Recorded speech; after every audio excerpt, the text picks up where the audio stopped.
Yo, yo, yo, yo, yo, yo, yo, yo, yo, what's up, people? It's your boy, Jason Gooner, back again with some more content for the people. Here to discuss football. Here to discuss football. Make sure that people are tuned in, locked in, because here we only deal with football. Now, of course, the title does say JFF Elections. There, by extension, JFF is a part of the football. So we have to discuss it a little bit tonight. So we're going to touch on that. Definitely going to touch on the Reggae Boyz playing overseas, see how they're looking leading up into the Nations League. Hopefully, everybody will be hitting the skies this evening, tomorrow morning, getting up with the team in Texas. Don't want to hear any foolishness about the players getting in. Just want them to reach, be there. We're going to go through how they played this weekend, see who fared well. Had a couple of forwards on the score sheet, so we're going to break that all down. Definitely going to go through what happened in Europe with the draws for the European competitions as well, and try to predict some of the winners for the next round of matches. So as we get started here, we're just going to let some more people join the program as we get going. Of course, on this program, we love to interact with the comment section, keep it going that way. Definitely, if you happen to view this not live but on the watch after, definitely leave a comment in the comment section. We can continue the conversation there. So people, just want to let you know, last night I did put out that I was gonna do a live stream, but my equipment was not really working with me last night, so I had to kind of put that stream off. So forgive me, please, for anybody that was waiting for me to come live last night, because I did set one, but I wasn't able to produce one. So, so it goes. Just getting started, as you know, people. But I want to thank you because really, really fast we got to 400 subscribers. So I just want to thank everyone that has subscribed. Of course, you can share the content around, let more people know. I believe that if there are fans of football, they will enjoy this program and the programs that I will bring, because it is rooted in football and it's something that I love and I study and I love to talk about. So hopefully you can join the discussion with me. I've been trying to think of some different ways we can bring content to the people, something that I'm definitely going to do in the future. Something that, pretty much anybody that watches football would like to take part in. Who are the best? Top tens at positions, top tens from countries, top tens in league history, things of that nature. So what I want for you guys to do is, on the comments of the videos, in the comments of the live chats, let me know what would be some good debates to have as far as top tens, top fives, things of that nature go. Best in the world at each position, things of that nature. So yeah, something that I was talking about with a friend of mine, I think is something that would definitely work. As a something that we do from time to time. And like I said, we can switch up what we're doing the list based on. We can do nationalities, we can do leagues, by position. However it comes about, we're just gonna come up with some cool discussions to have. I think when you think about, like, you're getting a haircut at the barber, if he's a Rasta man, maybe not, but somewhere else where you would congregate, right? And you're talking about football, and this man say he's the best and this man say he's the best, and it becomes a conversation for the entire time you're there. So that's something I think I want to recreate in the space, and do it interactively, just a bigger conversation with more people. So something that I think should be cool, and something that I'm definitely going to bring to the table in the future. As the channel grows, as I said, everything will get better. I know somebody was kind of had some choice words for my camera right now, but people, you will see, man. Just wait and see. As things go along, you're gonna say, "Wow, this change!" Yeah, man. Just people, just give it time, give it time, give it time, and you will feel special when the channel gets to where it's gonna get to, and you'll know that you were here in the beginning. So, all the people that are here in the beginning, let me bless them up. So, first of all, bless up Sean every time. Respect, bro. Respect for the strength. Respect for the view. Yeah, man. Fresh God, bless up, fresh. Make them know, You are the likes master, Chris King, up full, up full, up full, up full, up full, Chris King. Yeah, so let me share the content around.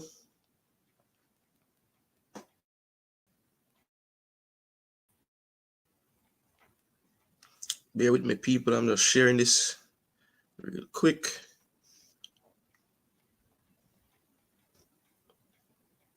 All right, cool. Yes, people. So the first thing I wanted to do was just go ahead and touch on the elections before I go into anything with the players. I just want to get this out of the way, discuss the election. So, of course, as you know, today JFF elections were finally held out in Negril, and yeah, the current JFF administration, the Ricketts-led administration, did emerge victorious. They won 39-17. I repeat, people, 39-17. So this whole time I was hearing that the Anderson slate felt that they had a good chance to win, and in a vote of 56, I was expecting at least the losing side to get in the 20s. But they weren't quite able to garner enough votes. 39-17, they would have needed 12 more votes to win. So clearly they miscalculated a bit. Maybe some changed on the day. Not really sure what happened in the end, but look, I think some people might be upset that the current administration will be continuing. But I look at it uh, as a case of it's maybe the evil that we know is better.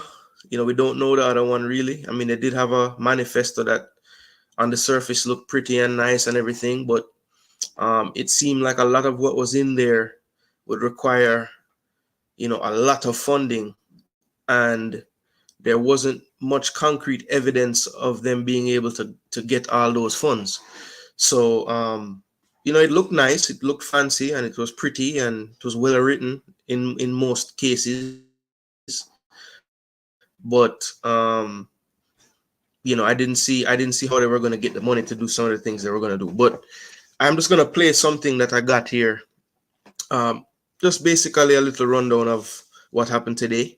So let me know, people, if you can hear it. I think you should be able to. The incumbent Michael Ricketts turned back the challenge of Raymond Anderson 39-17 at Sunday's voting.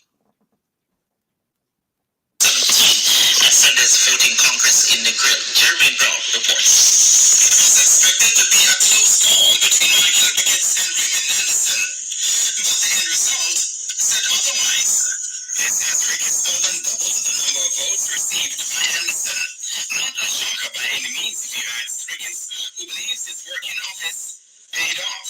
We did a lot of work. We are deserving of it. We want to just stay focused. We want to stay humble. We have a massive repair job to do because the football was brought into disrepute a multiplicity of times. So we do have some repair work to do. But I'm pretty certain that we have the expertise, we have the persons with the necessary skills, and I'm pretty certain that from here on, we get some positives. And in celebrating his victory, Ricketts took a swipe at a particular media house he thinks was unfair to him. I was torn down, they knelt in my neck, I was treated like an outcast, I was disrespected, but my work was vindicated, has been vindicated today. And I must say thanks to every single person that supported me, not just by voting for me, but by words of encouragement and being there for me in times when a particular media house was so hard on me. And they were ignorant and diatribe and fabricated stories. And a massive campaign to put me down. But God has been on my side and I have prevailed. Anderson was gracious in defeat, but felt let down by some candidates. First, I must really thank those that really support me. And those that didn't, I respect the winner. And congratulations to the president and his team. Now, in terms of who voted for us, yes, I'm disappointed because I thought that the figure would be much more. But selection, and they choose the president. The defeat for Anderson, who served as the vice president, means he's no longer part of the JFF. So, what does this mean for Anderson? And as for whether there will be another Anderson challenge, his entire state will now take office as well. Yeah, people. So there's a report. Basically, landslide victory. Anderson, as you could hear, sounding a bit dejected. Seemed like he didn't know what hit him. Runners, big up yourself, We got to give them that same but more enhanced energy from that game against Canada. Yeah, man, the energy levels have to be very, very, very high. Very high. Big up yourself, Gooner. Blessings every time, bro. Every time. Respect for the view. Like up the video. Make them know. Yeah, man. So basically, what you think, people? Ricketts is the winner. So Ricketts is still around. Basically, the same players will be in place. I guess if you look at it, you have to look at the whole picture, right? So on the Reggae Boyz side, have had some decent success. The World Cup campaign didn't go the way we wanted it to. I think there were times during that campaign where things were really going off the rails. Disruptions in the camp, money issues, travel issues, chop and change in the team. Then Tapper loses the job. Paul Hall comes in. Paul Hall plays a style of play that maybe some people like, but he's not necessarily getting the results. We're losing games. We're conceding goals late. Drawing games we should have won. Paul Hall is no more. Hallgrimson comes in. And while the football and style of play is not something that people are gravitating towards, he's getting some decent results on the pitch in terms of just the scoreline. We play Argentina in a friendly first game. It's 1-0 for the majority of the game. Messi comes on and Messi is Lionel Messi. We lose 3-0. Leading up to the Gold Cup, we go play 2 games in Austria. We lose both games to teams that the public think we should be beating. We go to the Gold Cup. We get out of the group. We draw with USA's C team, right? We beat our Caribbean neighbors, Trinidad, St. Kitts.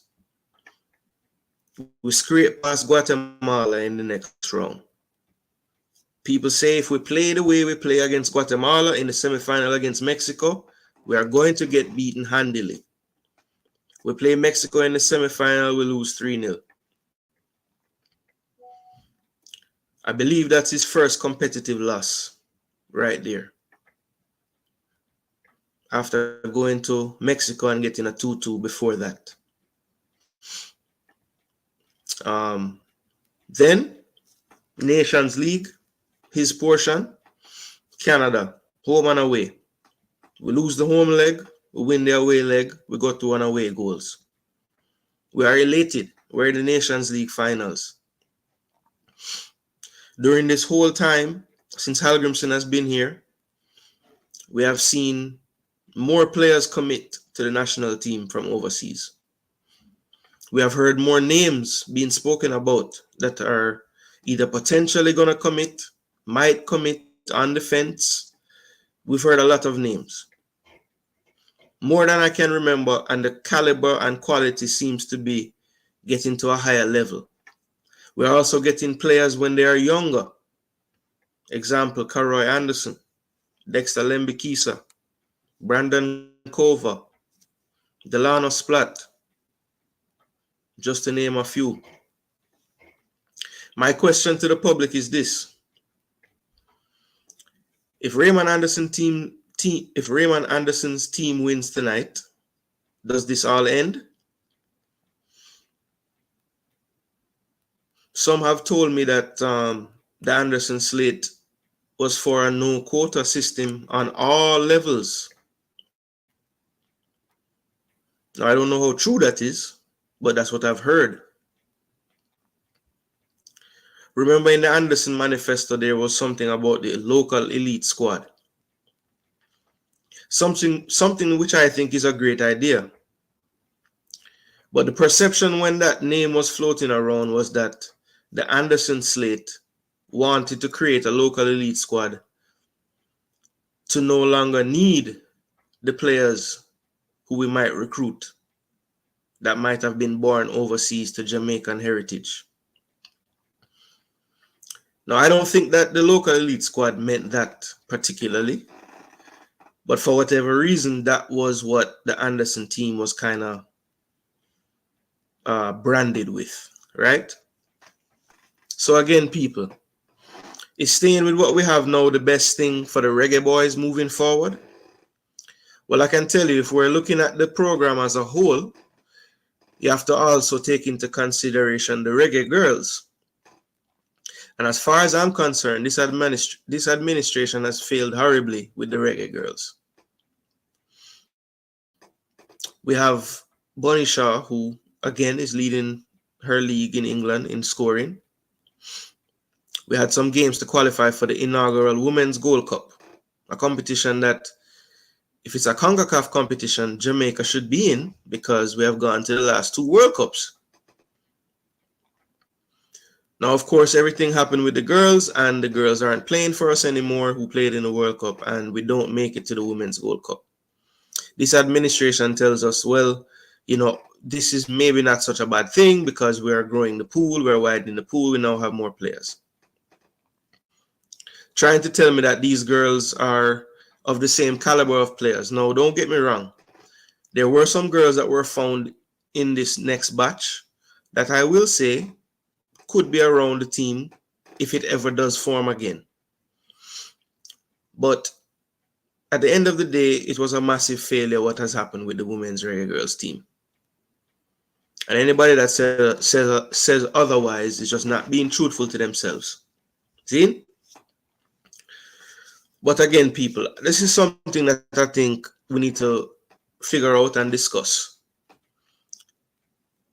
Is the JFF staying in power a good thing for the Reggae Boyz and the Reggae girls and the JFF moving forward?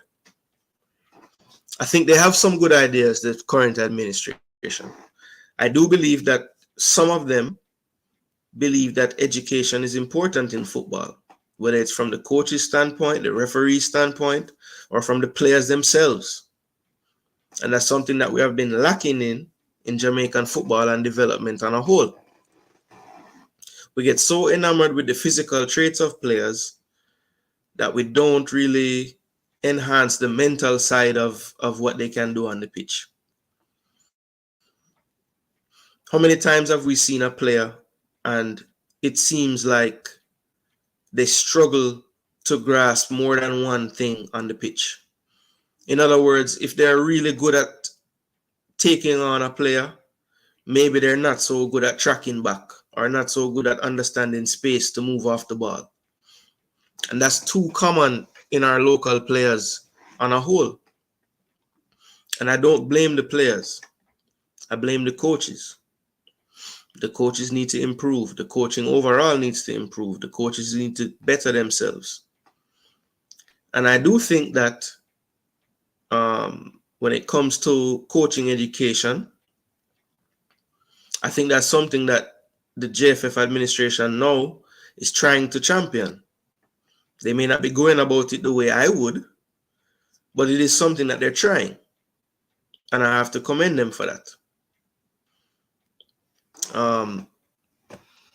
Something else is I think that this administration does believe that in order to get somewhere on the international scene, we're going to need to recruit players. As I said before, this is the most I've seen or heard about players that want to play for Jamaica and potentially looking about the paperwork and the passport. And the more I understand the whole process, I come to realize that it's a resource problem more so than a mindset problem with the JFF. I think there's a lot of things that they would love to accomplish but just can't due to the lack of funding. And I know sometimes you might think that's just an excuse, which it can be, but there are certain things that just do require funding. Now, what I will say is I think that the JFF needs to be more creative in fundraising and their capacity to raise funds. I don't believe that they exhaust all their energies trying to do things like that. I think they rely too heavily on what they know will be coming in and don't think outside the box and try to add to what's coming in. But that's just me. But yeah, look, again, JFF elections are finally over. They were supposed to happen a long time ago. They're finally done. We can put it behind us now. I think the main thing is we, the public, the fans, we need to keep holding the JFF accountable. Whenever we see nonsense, we need to speak out on it. And that's what I plan to be a mouthpiece for. And I plan to do it fairly. If they do things right, I'll big them up as well. So look, I can look at each thing separately and don't have to judge with a broad brush. And like I said, if they deserve credit, I'll give it to them.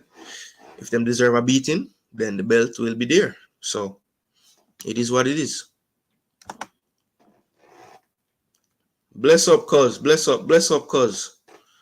You're here live. Your team did it. Foot management, bless up yourself. One big league leng, bless up. Up, Jeremiah, up. Yeah, people. So that's all I have to say about the JFF elections. Enough of that. As I said, we enjoy football more than anything. And the JFF elections is just a byproduct of the football. That's the only reason we talk about it. So we're done with it. But leave your comments in the comments section. Let me know how you feel about who won. Are you upset? Are you happy? And anybody that's here now, let me know. Give me some thoughts on the election results and what happened. And are you happy? Were you going for the other people? What do you think? Sheridan, bless up yourself, you know. We're out here. Fresh. So it's a little league. No, man, I want big league leng, man. Big league leng. Big league leng. Duckland. Bless up. Respect for the view. Like up the video. Yeah, man, we're out. We're out in the streets, you know. All right, so we could go down into the Reggae Boyz. The Reggae Boyz. So, of course, you know, we have the USA match coming up on Thursday in Texas at Jerry's World in Arlington, I believe. Yes. And really just can't wait for that. It's Sunday. I can't believe it's so close. I've been waiting for this match since we beat Canada. And it finally reached.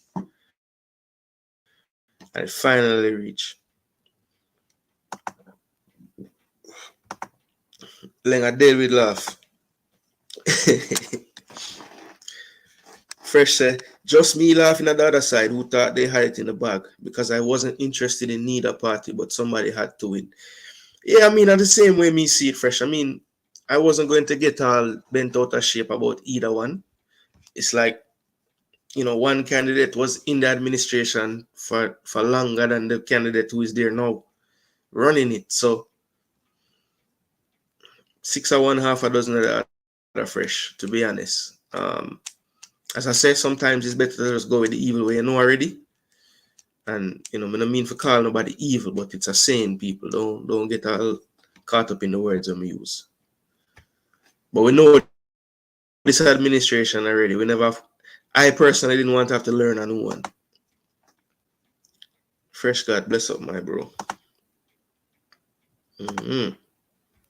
Ishmael King said Chelsea.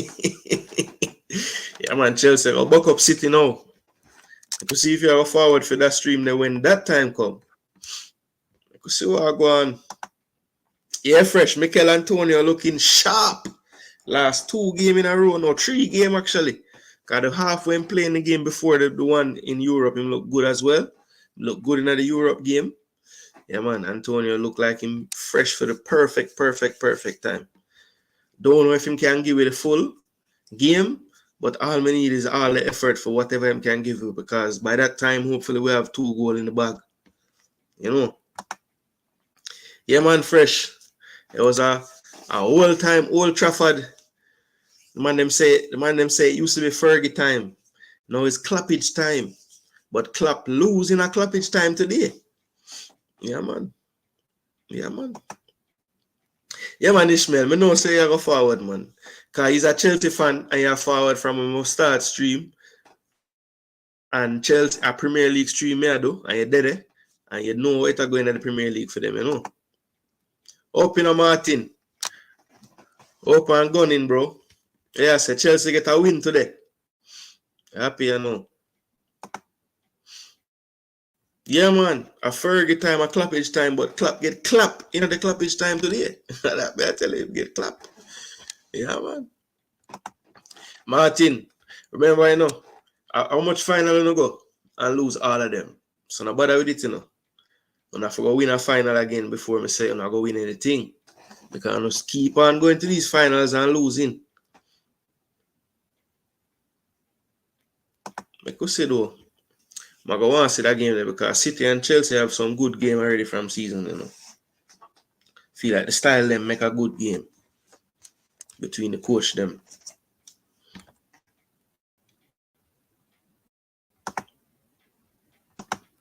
They say the Liverpool haters them out. Liverpool have to get humbled. Man can't just a win so. Why jam up? If me say it, them vex, you know, because me a Gunners fan, you know, them say me just bad mind and rate it. But people, if you watch Liverpool game them this season, you know, a lot of them, you know, them pull out some victory. I don't know how. But I feel them style like this season.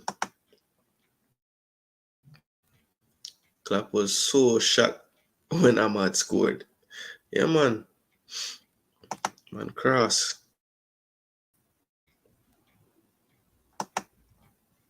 Yeah, fresh, me agree. Both, remember?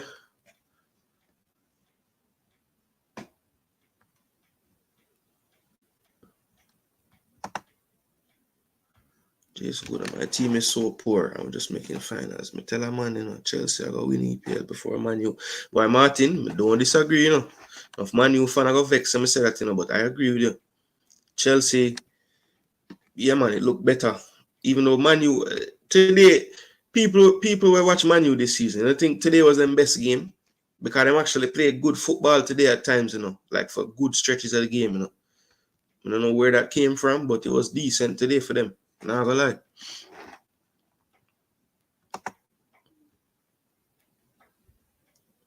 Yeah, man. Clap miserable when them lose, man. I'll cuss the grass or them cut the grass and all kind of madness. The breeze. One time the man said the breeze did a blow. Yeah, fresh. Them play good, man. Them play good. And even when Liverpool scoring at the extra time, you know, when they tell my friend them, you know, I'm my family in a group chat. The group chat where build the channel. Basically. But tell them say, man, you are gonna score again. And the Liverpool fan them in the chat I say, true.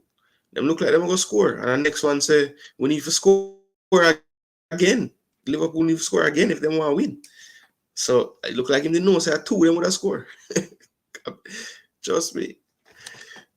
Yeah, man, that game they did bad, man. But we'll get to that game there. First, let me pull up the first game of the semis. That was Wolverhampton and Coventry. And of course, this game had two of the Reggae Boyz in the squad. We had Joel Latibeaudiere and we had Kasey Palmer. So as you can see, Joel played right back in a back four, which I've been saying could be a potential place for him to land for the Reggae Boyz. We don't really have midfielders, but I want to see him play in the back line. And I don't think the coach is going to switch to a back five or a back three. So for me, Latibeaudiere would play right back.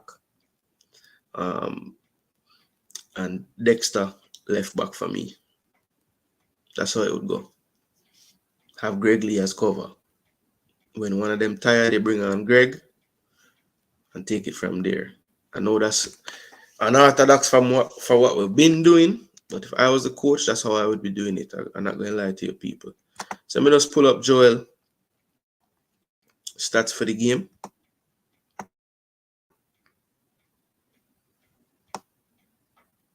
All right, so as you can see on his heat map, Coventry played Wolves, Premier League team, but Joel was definitely getting up and down the pitch. I know later in the game when they were chasing it, the coach kind of moved him in midfield, so that's a part of the reason why his heat map is a little bit towards the center at parts. But yeah, let's go through. He played 89 minutes. He had an assist. Really should have scored with the assist, but kind of missed kick. It would have been a tough finish because it was kind of up in the air, but did get the touch on it that went to his teammate who got it in the goal eventually. So that was his assist. And defense, he did get dribble past twice. That's one thing I did notice in the right back position. You know, I think his lateral movement isn't the best when he has more space to cover. With him being close to the sideline, he can kind of use that to help him gauge which way to send the player. I think that helps him. But, you know, they did have a tricky player on that side, Wolves, and he did get beaten twice. Sarabia was over there sometimes. Lamina was over there sometimes. But I think it was 8 Nouri who got by him once. I remember that play. But yeah, he did get dribbled past twice. He did have 2 interceptions, made 3 tackles. Duels on the ground, he was 4 of 9. Aerial duels, he won both. He lost the ball 12 times from 48 touches, so not too bad. 22 of 29 for 76% passing. He had two fouls and was fouled once. He was 0 for 1 on crosses, long passes, 1 of 1. Notice people, long passes, 1 of 1. Big chance created, 1. 1 shot off target. He was 0 for 1 on dribbles, and he did miss the big chance. So that's crazy, you know, people. That assist was a big chance missed, and an assist, and a big chance created with 1 play. Crazy how stats work sometimes. So Joel, I thought, had a solid performance. As you could see, he got a 6.9 on the day. Not so bad at all. But of the 2 Jamaicans on the pitch, even though Latibeaudiere had the assist, I did think that this player, Kasey Palmer, played a great game. As you can see on his heat map, he just pretty much floated anywhere in the attacking central area to left area a bit. That's where he would drift when he went wide. But what I did notice is, you know, if we just had some more bodies in midfield, and we didn't have to play this guy deep in the pitch, like lower down, like more of a box to box, if we could really play him as a central attacking midfielder, or even on the left side of our formation, I feel like we'd get a different player. He was really knocking the ball so well in this match for Coventry. The commentators were just talking so highly of him, and I agreed with them. He was playing really well. So he played 70 minutes in the game. He had 55 touches, 31 of 36 passing, 86%. 2 key passes. He was 0 for 1 on his crosses. Long passes, he was 3 of 4, so very good. 2 shots on target, 1 off target, 1 shot blocked. 1 for 2 on dribbles. Ground duels wasn't the best, 1 for 7. Aerial duels, though, he was 3 for 4, so kind of brought it back there. And he lost the ball 15 times. And let's see, he had 55 touches. So losing it 15 times, not too bad for an attacking player. Of course, he's trying harder passes, trying 2 passes, so won't beat him for the 15 possession loss. That's not too bad. And he did have a clearance on defense. So 7.1 in 70 minutes. Very good outing for Kasey Palmer. I think he's been about a 7 out of 10, pretty consistent since he's been back from injury. So, you know, big up to Kasey Palmer. I think right now, as I said, if we had some more bodies in the midfield, I really feel like we could see the best of him because we could push him further up the park. But based on the midfielders on this list, Daniel Johnson not really playing right now. I just don't see a way to play Kasey Palmer higher up the field because we just don't have the bodies to play midfield. Simple as that. So yeah, people, I'm just cross off my list because I don't want to leave off nobody. So that's Kasey and Joel. All right, let me just check in with the comments. Ishmael talking about Chelsea still, most of the Chelsea players, at least another year in the EPL. Yeah, I mean, them young, but you can see something them building. Antonio for find a win for JA using my heart. Yeah, man.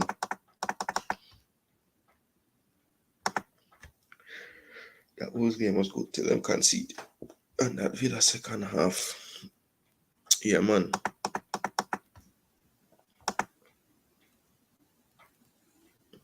People say let's play right back on the bench. Yeah, man, I know people don't really like the baller, bro, but to me, he's a good player, man. Just used in our system is tough for him because I don't think he's athletic enough to play the role that we want him to play. And when I say I don't really want to sound like him can't run and thing, but I think laterally he's not the best moving. If him running in a straight line, it's better. So when you have him on a side, him can kind of use the sideline as basically another defender. Because the man can't dribble the ball out of bounds. If him can lead him to one direction, then he's tougher to beat. If you have him in the middle of the field and the player opposing him have both sides to use, I don't think he's that good. So that's my take, people. Yeah, man, he had an assist. Kimo, big up yourself, you know. Respect, bro. Like up the video. Yeah, man.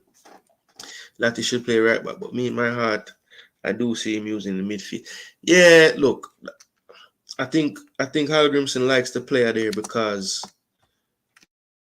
I mean, he's pretty safe in possession as long as he pass it back. You know what I mean? But he do lose the ball sometimes as well. But I think he's a disciplined player. You know, workman like gonna work as hard as he can. But I was thinking our system, we're asking him to do too much. Because the system really calls for 2 box-to-box midfielders. If you really watch how we play, I mean, none of the midfielders really sit, especially, you know, once the 2 attackers get on the 2 center backs, the two wide players are on the wing backs. You know, the 2 central midfielders have to push up to the players receiving from the back line.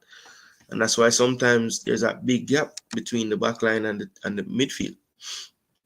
I don't think Jamaica plays a high enough line the way the midfielders play.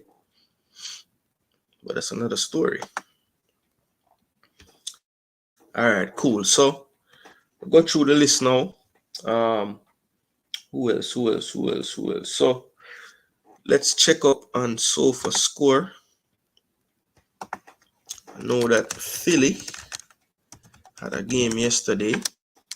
So let's check on our 2 ballers from Philly. Mr. Blake and Mr. Lowe. And see how they fared.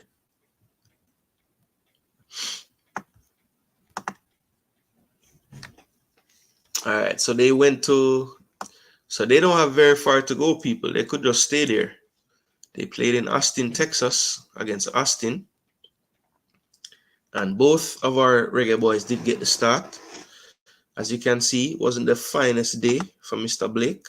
Got a 6.2 rating.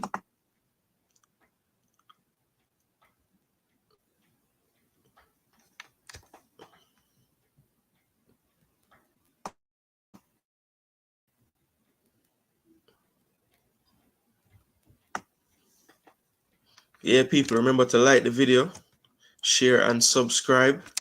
We're on the road to 1K. We're going to get there, Lord willing. I don't know what happened, people. Click on Blake and it just run away. I'll pull up Blake now. Yeah, people, so what do you think about the amount of goals that Mr. Blake been conceding lately? It's another 2 that he conceded today, or yesterday, I should say Saturday, last night. 90 minutes played, of course. Goals prevented, negative, not good. 24 touches, good on the passing, 14 of 18. 50% on his long passes, that's good. So good kick in there from Blake, something that people always give him a hard time about. 1 clearance, 1-1 duel, was fouled once.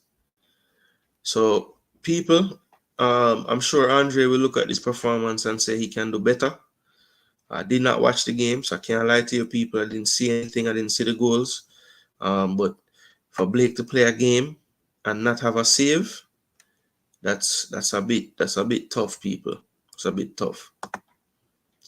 Let's check Damion Lowe. So Damion Lowe did receive a yellow card in the match. Did receive a 6.7, but let's go through the stats. 90 minutes played, 6 clearances, 2 block shots, 1 tackle, no dribble pass. So that's good. Ground duels, he was 1 of 4.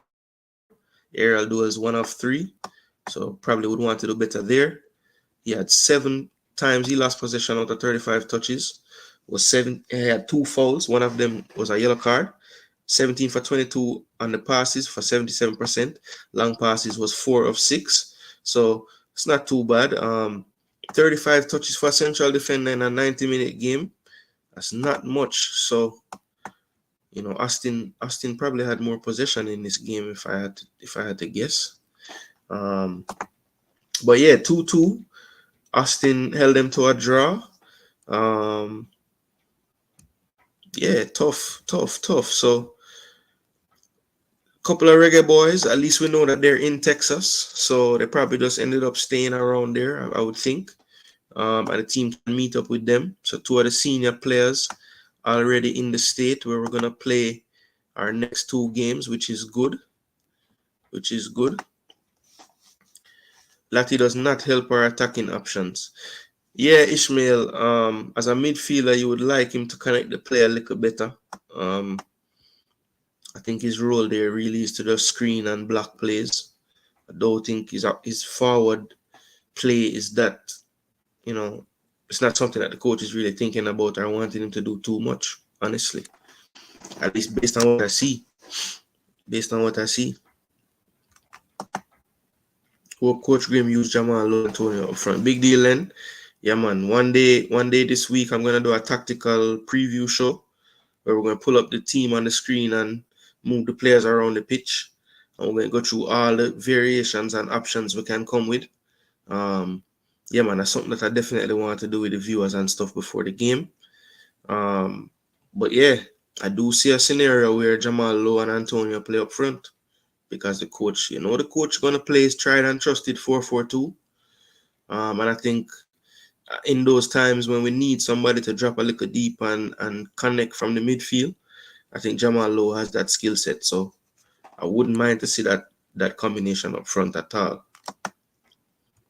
I hope Blake finds his form in JA. Yeah, Martin, look, all we can go by, you know, pretty much every time him come play for Jamaica, for the most part, him play well. If you look at most of his games, him play really well consistently for Jamaica. So, you know, I wouldn't think that, you know, this form is gonna necessarily mean that him not going to do well in these 2 games, you know. So I hope that him come up trumps like normal. Yo, big up, you know, Zidane. Big baller. Why whisper not in the team? Well, I think the coach at the press conference spoke to this. He was asked about this, and the coach said that at the current moment he's in a good time, just getting his feet on the ground with Chelsea under 21, and you know, they don't really want to stop his development with them. And he said that it's not about, you know, we forgetting about Whisper or anything like that. It's just that right now, the coach thinks that he's probably better served staying with them and getting the development, staying with that team and trying to solidify his place in that setup rather than taking him away for the Nations League. So I have no problem with that, Kasey, to be honest, because I think there's a couple of more levels that he can go to. And when he does, then I think, you know, he'll really be a threat on this stage. But I do think he's a little bit away at this moment, honestly.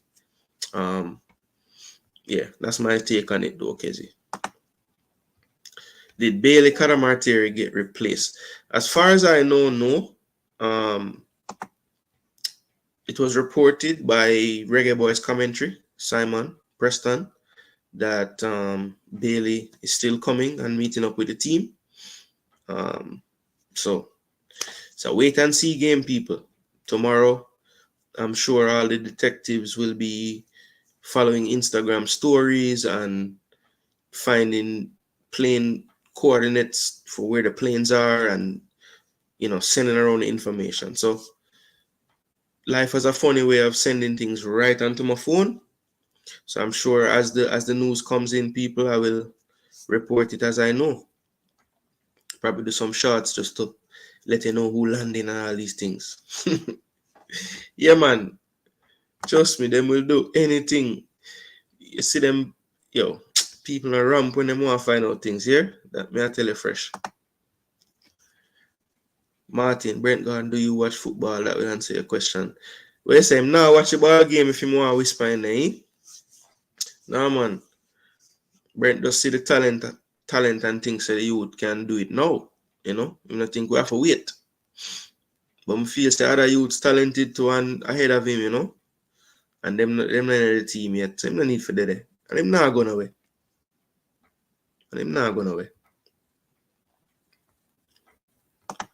So now that I just say Algie, so the man say Cadamartieri will be here. Reggae Boyz commentary, Simon Preston. Also JFF Simon Preston, press officer for the men's national senior team. So yeah, him tell me say him going to be there Thursday. And he's the press officer for the JFF. So he should know these things. You know? Big League said, I don't think he's coming, you know, because I see him start follow the U19 players. Okay, so one of the detectives them I make with know say Bailey C start follow some of the other ball of them in the list. Okay. So him not follow Antonio them Big League. Yeah man, Sherman Scott, you know me tell you yesterday, you know. You know if put it in the chat them no more. One done, you know if put it no more, bro. Because him win. So it over. Everybody don't know. This man I tell you from long time. One done Ricketts. From long time. So why did some clowns start sending abusive messages to Bailey Kada on Instagram? Zaba, you know, say before I close off the show, I was gonna have a part where I kind of speak on these things. I was gonna read an article from the Cleaner that I saw, and I was gonna give my take on how I feel about some of the coverage since this news about the call for England 19 and then Omari coming out yesterday with what he said in his press conference and how it's been reported and how people talking. So yeah, if you can't stick around, Zaba, just watch the rewatch later. And at the end of the video, I was gonna touch on that for sure because I did have something to say about that. I don't know why I said no to. Jason, can't he play for Jamaica and then go play for England U19 as well? Isn't it 3 caps? Yeah, I mean, him nothing that happens now, because if he comes to Jamaica, it would be 2 caps, right? So he'd still need 1 more to be cap tied. And if he goes to play for England U19 for 2 games, the same situation, he could come and play for us later. So yeah, nothing that he does this window will time to either side. So none of that, yeah.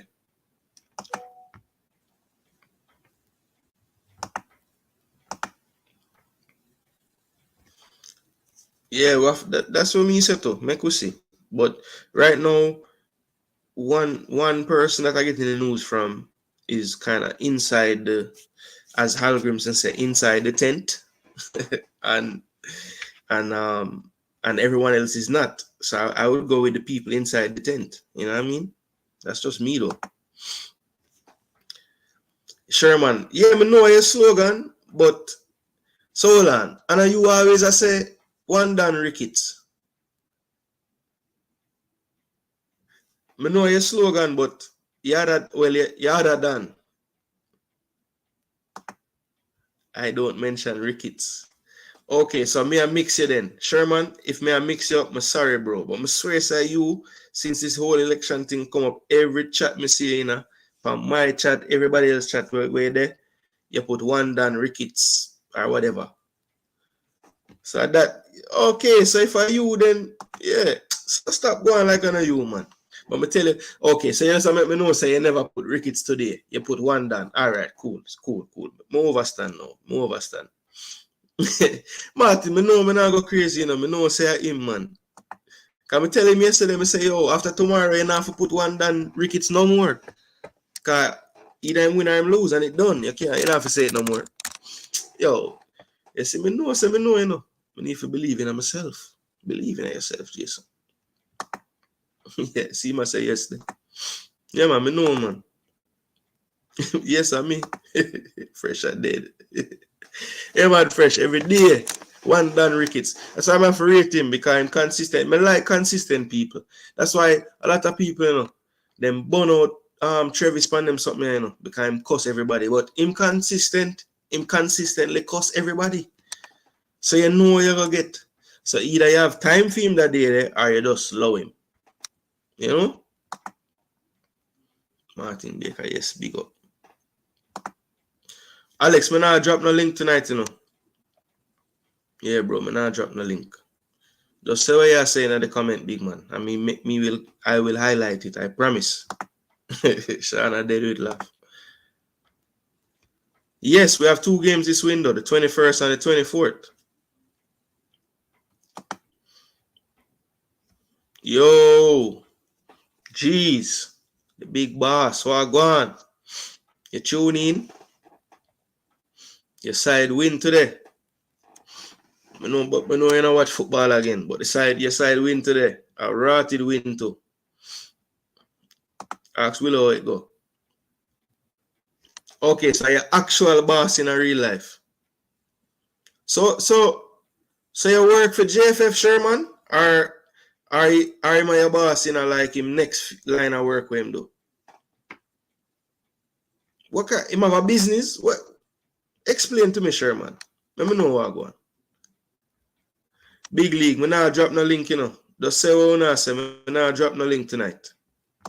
Just I do what I do and run away. So wouldn't those 2 games be 2 caps if Cats play? Alright, here what we can do. You know want to talk on the show?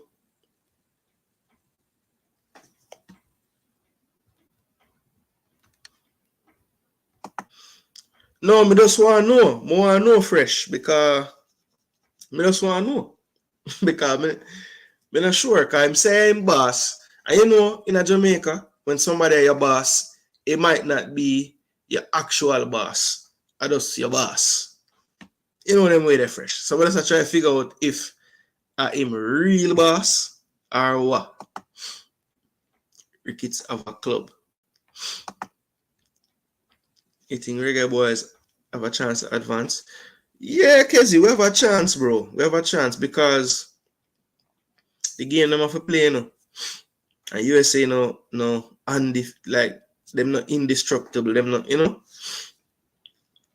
I feel like USA out of all of the bigger team, them to be honest, we have the best chance to beat because I feel like them can get caught up in the physical game. Like we can make the game physical and them just start try fight with all them something and them get out of them game. I think the Mexicos, the Panamas, the Honduras, the Central American side, them don't get caught up in that game. Them most of the time, them just play them football. Whereas I think USA can get caught up in it. Look on the last game when them play Trinidad. Trinidad just make the game rough. And the man them get feed into that till them stop playing them football. So I feel like we just have to get into them face. But obviously we have to toe the line because we don't want to go to 10 men at no point. So to make sure we know where to, but we have a chance, man. It might be slim and it might be low, but we have a chance. Yeah, then 3 more days to the big match. My heart I said JA 2-1, but football education I said USA 3-1. But tough when somebody like me who want to be somebody who talk about football like real, and then my side go play. That big up we Maxi JD always tell me how I have sense until Jamaica play match. But it rough, man. At the one time I can't truly analyze between Arsenal and Jamaica. I try my best to analyze, and every time the game come, the feeling take over, say, yo, me's a fan, My side win, Yeah, man. They say them want a link for bad me up. Nah, man, them not bad me up. We know a freshman. Banter. Okay, before football. Okay. Sherman Scott, your elders, man. 26 years. Big up yourself, elder. Just like Liverpool, them not unbeatable. Fresh at throw word. Antonio and Fresh, God, boy, Calamatari, I go score. It's a fresh baller. Yeah, man. I see some clips of him, man. Wicked. Martin Baker, as I said earlier, it has been reported on Reggae Boyz commentary that the man is coming for the game. All right? So, that's all we can say about that. Me now bother the brother in Instagram and ask him, we're going to see what going to happen. Whatever going to happen, no people. I will just deal with it. Nah, better against my team, never. Yeah, man. Fresh it rough, man. I when I analyze, say, boy, the team will get beat, you know. When the man them ask me prediction, 2-1 Jamaica, 3-2 Jamaica. 2-all draw, we win from penalties. Remember me tell you.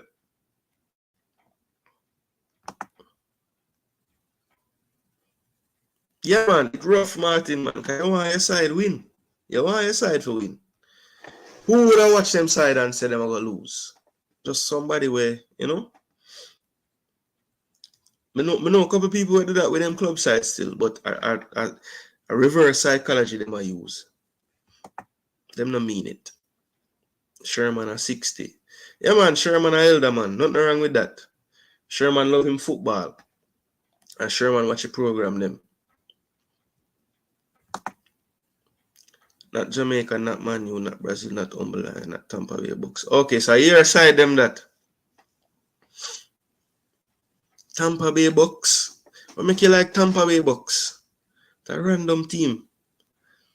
And Memphis Grizzlies. Yo, where you find them team that fresh? How you reach to them team that fresh? Honestly. What that?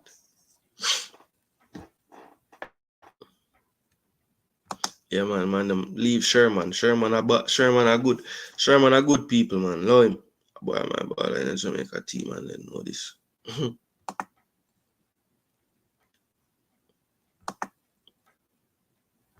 The whole of them are my baller in a Jamaica team. That we don't know. I love find too much baller. Just love the Jamaica. Stop find baller. 2-1 we are going to win, I believe. Boy, I hope so, big league. I hope so. Where you say, you're 60 and Len just done school. And where you say, I know high school need a primary. Say, you're a lily boy, Len. Say, you're a lily boy. They say, for score first. Yeah, I don't want to concede. Remember when we play Mexico in the semi-final, and me and my father a reason before the game, man. I say, yo, we just can't concede early. Man, them scoring a 2 minute Vex. From international surgery. Okay. Oh, and 2 times. Bless up, you know.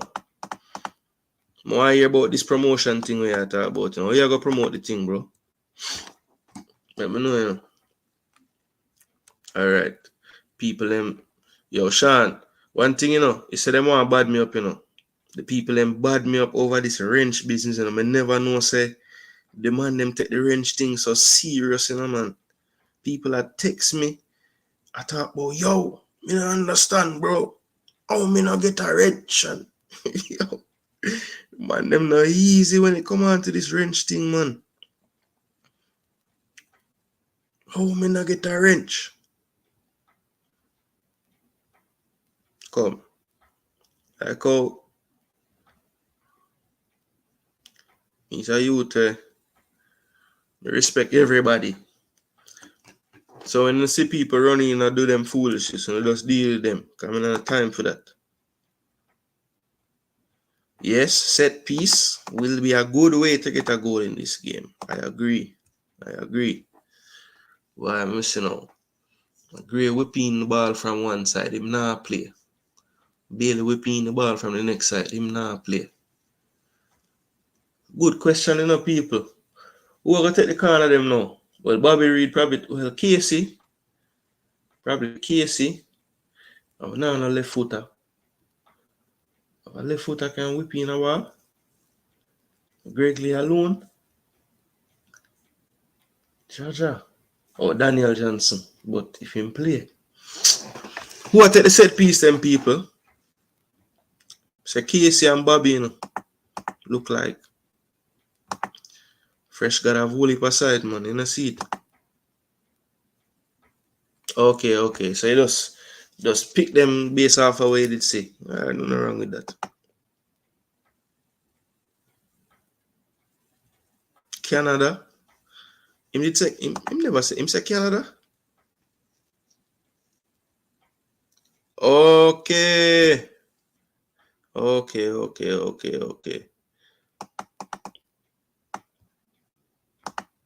I read the Mari not playing, and that's a huge loss. Yeah, man, Kasey, him get 2 yellow in the last game we play before this in Canada. So yeah, I'm suspended for the first game, but him can play the final or the third place if we obviously we're gonna play one of those. So yeah, but it rough, brother.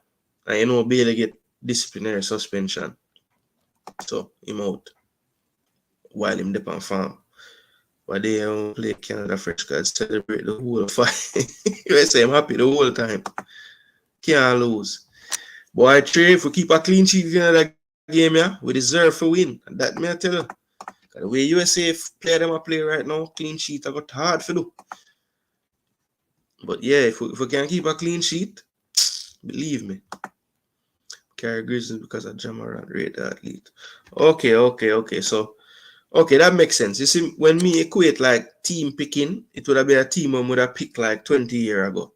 Or even, yeah, like that. So that's why when you say Grizzlies, it just, you know, hear that. But if I remember, say it's a new time and people just a pick team now.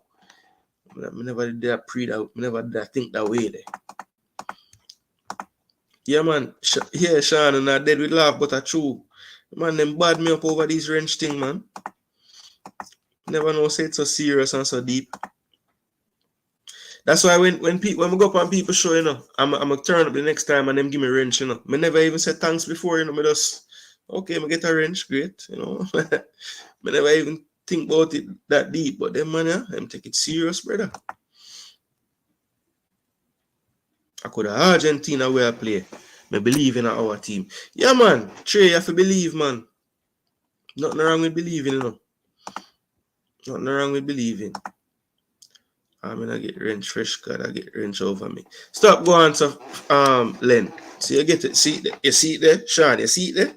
Wrench war. You see it. Trey, what do you think? Cephas are gonna take the set piece them? I don't think Cephas are gonna start though, Trey, to be honest. And even if him start, I don't think him gonna take the set piece them. Yeah, I agree with Kasey. I might take the whole life free kick them for Coventry. So yeah, of all the players them are going to play, must see him take them more than anybody. Between him or Bobby Reed. See man, see your range, man. Yeah, him do a red card in him last game too. In a Saudi. Man, them say him get the red card early because he want to go up on the plane and forward. Yeah, float. I say DJ, if him play, well, I take the corner of them from one side. Yeah, man. Bailey, you know, when you see how some of them people them operate, you can see why him have that tendency sometimes, you know. Feel like him a learn though. Seem like him a try learn, but still have a lot to learn, clearly. Still have a lot to learn. Yeah, I agree, float. Yeah, man. Make him know. One defender the score and Antonio for the win in my heart. Yeah, man. I hope that happens. Do you think the coach will play Antonio and Burke together? No, you know. I believe that the coach probably know that Antonio can't go the full 90. So when Antonio get tired, I believe the coach wanted a like for like. Well, all right, people. People might kill me for this. Burke as a like for like. But in terms of skill set and what they offer, driving teams back, running, hard working, bustling. Obviously, with Antonio, you're getting a little more quality and a little more know-how. But, you know, Burke, to a tired defense is not the easiest to deal with because I'm going to put you under pressure. But yeah, as I said first, similar profile. That's the best way to put it. People are going to say, boy, how I can say Burke and Antonio are the same, but you have similar profile. You can't go around it. You can't go around it. All right, so Shaquan Davis never play. All right, people, even though most people probably would agree that Jamal Lowe not going to start, but still want to see what he did this weekend. So I saw a highlight that they posted on Instagram of him making a save. I think it might have been last week. What a save the man make. All right, so looks like they hosted Louisville City and lost 1-0.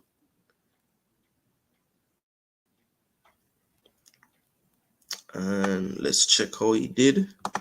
So didn't have the best rating, a 6.3.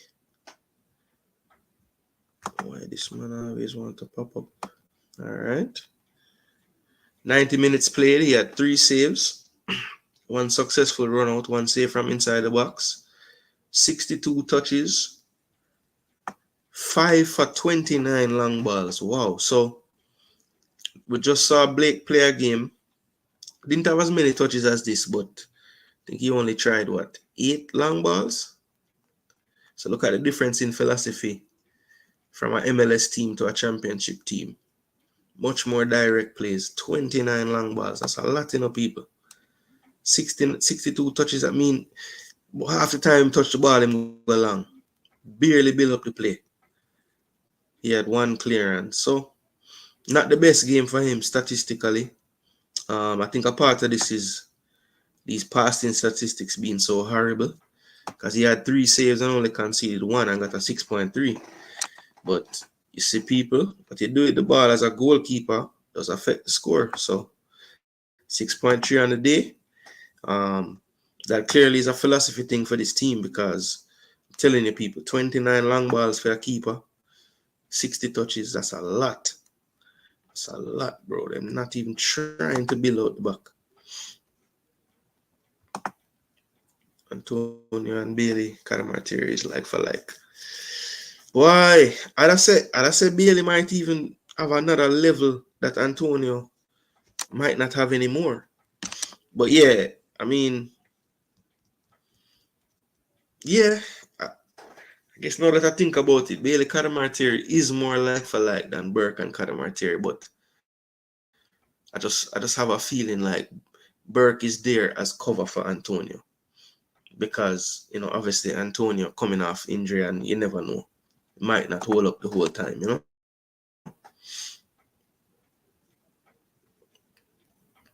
Yeah, man.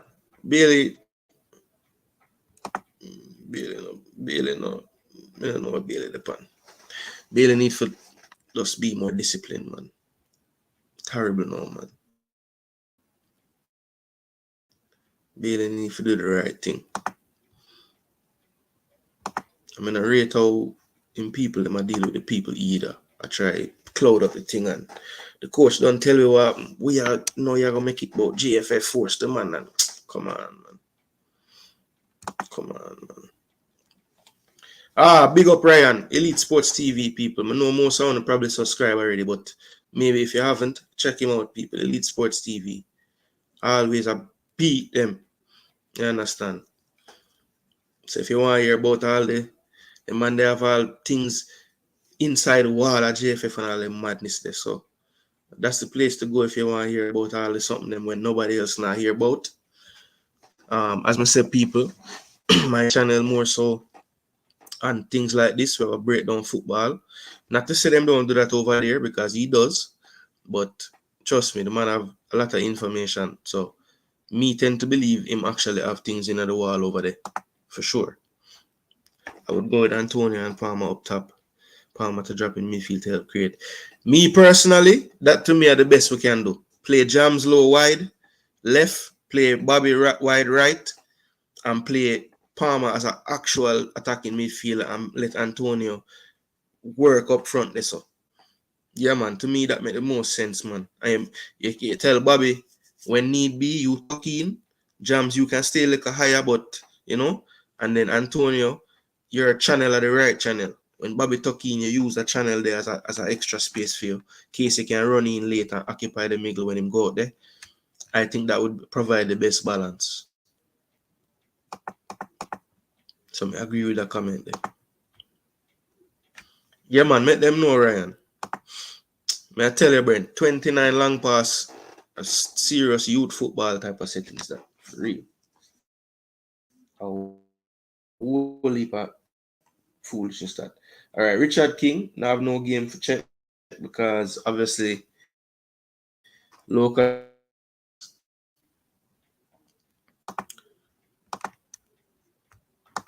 my boy around the back, Deshaun Bernard, Sheffield Wednesday. And people, it was not pretty for them this weekend. This game actually had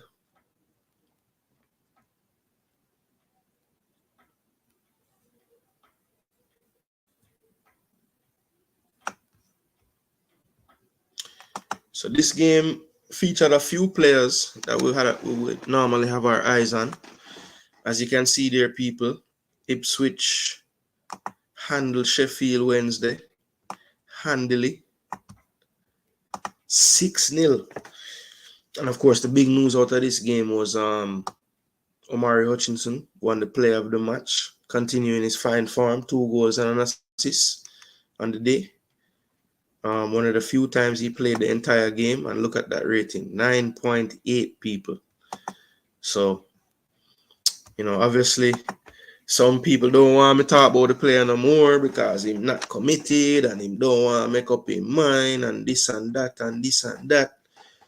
Me still have to talk about the baller. You know why? When the man scored the 2 goals, let me know. I never hear one commentator say, England international Omari Hutchinson. You know what them say? Jamaican international Omari Hutchinson. So, why we not cuss the commentator them when them do that? We not see no cuss them. But I cuss people for highlight a player that same one play for Jamaica before, come play for we before, but we not talk about him because him not come play Nations League in this finals thing. Boy, I mean, I understand them people here, brother. Anyway, me no business. I'm not there in the squad, but I give the man a highlight because the man a do him thing, and the man a make we know what him want to do. Man say, first year a big man ball game, him want to rest off. Me man say, boy, other people play ball game and come every time. And brother, if the man I tell you say the 2 game a week and mash him up and him sore up and him just want to recover, just believe the man that the man I tell you. Where am I lie about? If you never know how much man when I talk about the man, the same brother will get suspended from the game them. Oh, the whole of baller, Leon Bailey. Him get so much credit, which is right, for telling players to come play for Jamaica. I wonder if you know how much player Omari Hutchinson talk to play for Jamaica. Somebody where Uno say don't want to play for Jamaica. So if him never want to play for Jamaica, why am I tell other people to play for Jamaica then? For free up space in England for himself? Come on, people, man, and using a brain, man. Please. Do we have any left-footed winger in the current squad? No, I wouldn't say winger, but Greg Lee can play further forward. In club team play a 4-2-3-1 and then play right or left midfield as well. So I wouldn't class him as a winger per se, but in our system, the 4-4-2, Greg Lee could play on the left side, not as a left back, in front of the left back. He could. When they attack to Brent. Bale is a professional footballer and a national rep. We all make mistakes. He apologized for his. No need to address him with such negative words. Let's keep it respectful, positive. Wendy understood. People are going to vent though, Wendy, sometimes. But yeah, balancing everything. So I understand Wendy. And Brent a good youth. Him just a vent. Him just a little upset.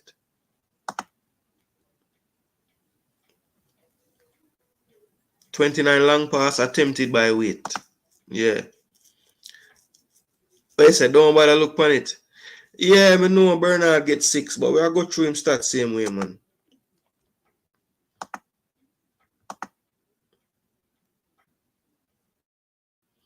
Brother, some he look on it too. People are saying he must sort out him career for look better for England. I don't think that's what's happening. Personally. I don't think that's what's happening. And I don't know why that have to be the mindset anyway. Because to me, anything that you do now, because people say, boy, them look at YouTube something here. Them ball they not see them something there. Well, I don't know how YouTube work and how content work. If you title a video with the player name in it, right? And you put it out on Instagram or you put it out on whatever. Anything where that player have a channel on. When you realize that once you put the man name and everything, it will mention in him on him page, right? So you can just click and see everywhere where him name mention and see the video them. So yes, them not know we, them know what to channel them. But if we have them in the titles, they are gonna see it. If you add them, if you put it, it's gonna show up. And them or someone they know will see it and send it to them. So yes, we're not big enough to have every baller watch we.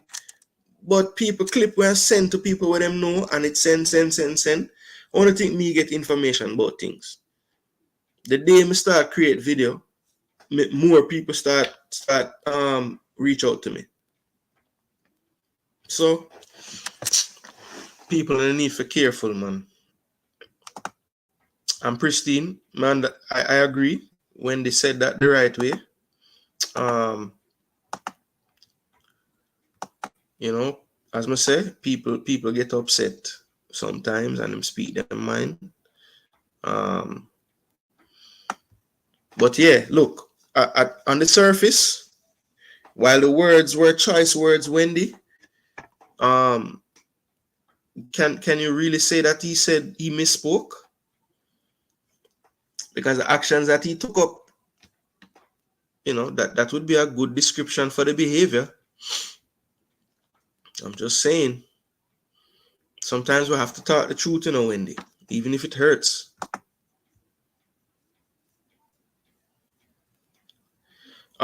Pristine, what the lesson about the mentions and how they could maybe see content?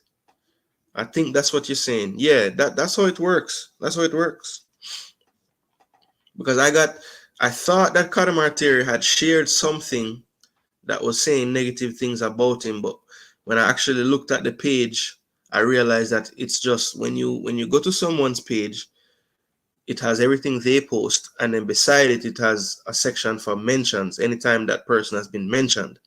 And the two at the top of the list were two content creators from Jamaica burning him out about his decision and how could he do this and that. So I just thought it was kind of ridiculous, you know. Gooner, but couldn't barely get a 1-game suspension instead. Real baller, maybe he could have. But I just feel like I get the impression that the players, the coaching staff, maybe not all the players, but like the leadership of the team probably had a meeting with the coaching staff and discussed what the punishment should be. I would be very shocked if the window suspension just came from the coach himself. I think other people would have had to have discussed it. I don't think it would have come just from the coach. But look, you could say 1 game, you could say a window. I would think the window makes more sense because once the player comes in, that means you've paid for them to come. You know, you're giving them per diem, you're doing whatever. And even if the suspension for the game meant you don't give them per diem for that time frame, and obviously they don't get the match fee for that day because they don't play, I just feel like using up a spot on the roster for a player that you know will be suspended for the first game when you already have 2 others suspended that you want for the second game in it maybe it was the time. I don't know. I just don't. I couldn't see the JFF having a 2-game window, knowing that one of the players is suspended for disciplinary reasons for one of the games and still flying them there. I just don't think that would happen. Yes. Yeah, a lot of people burning out the timing.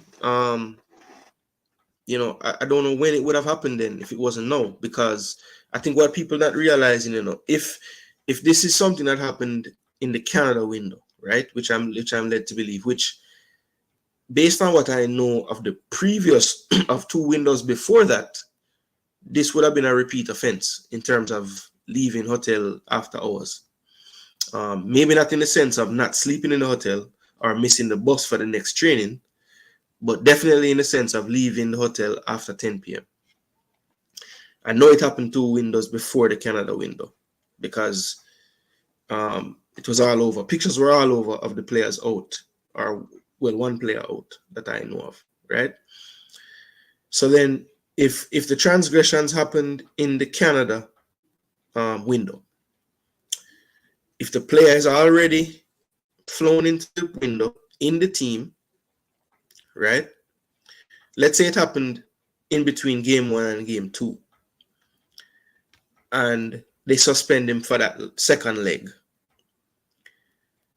Not only are you penalizing him, but now you have picked a squad with Bailey in mind and have taken him out, leaving you one less player short. I think it would make more sense to finish out that window and then whatever disciplinary action would follow in the next window. But that's just me. I don't see the sense of suspending someone in the middle of the window knowing that you can't replace him. Because I remember when Greenwood and Foden got in trouble, it was a situation where they had a 26-man camp or something and 23 ended up playing. So they could afford to send 2-man home because they still had more than the quota of players they were going to use.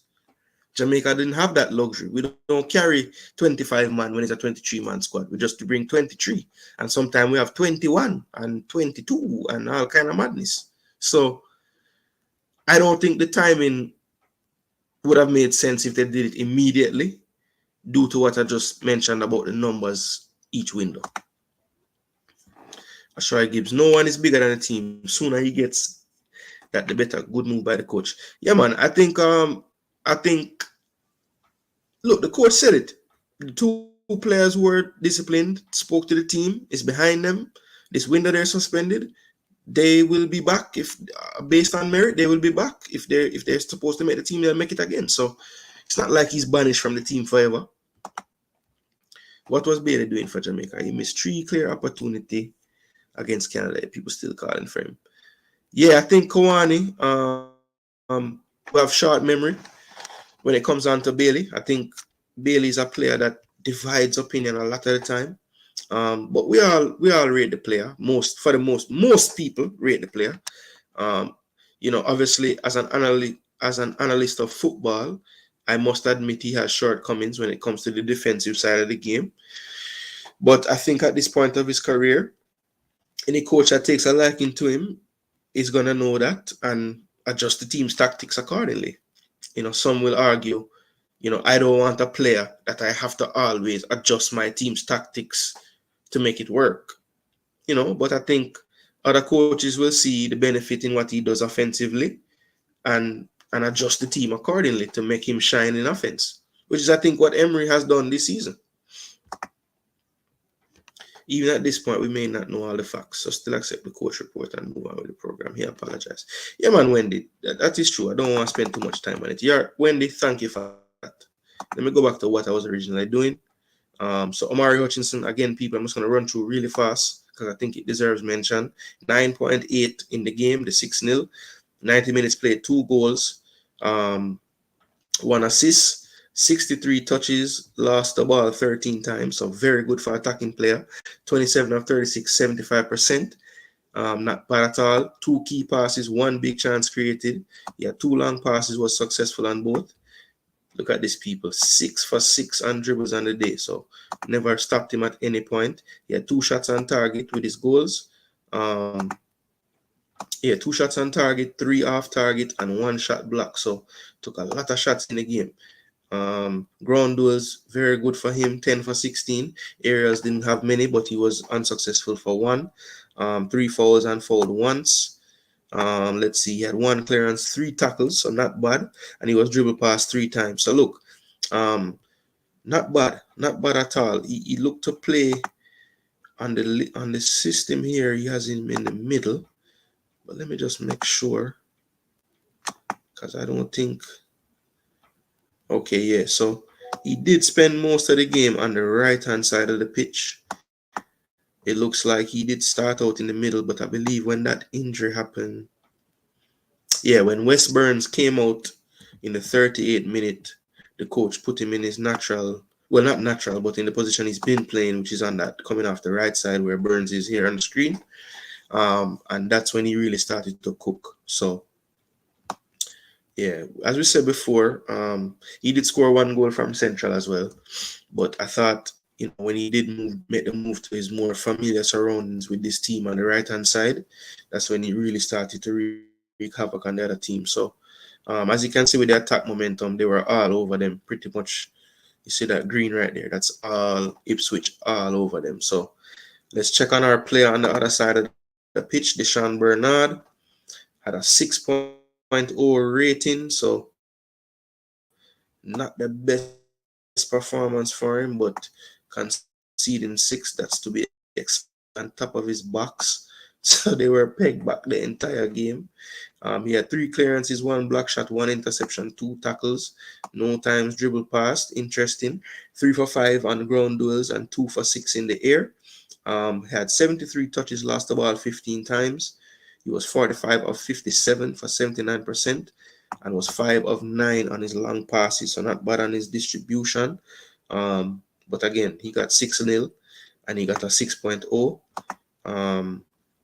Let's see what everyone else on his back line. So, yeah, but everybody pretty much got a 6. The right back didn't do as badly, and the keeper didn't do terribly. Let's see. I don't believe Bailey actually got on the pitch. Yeah, Bailey did not get on the pitch today, which for him is rare.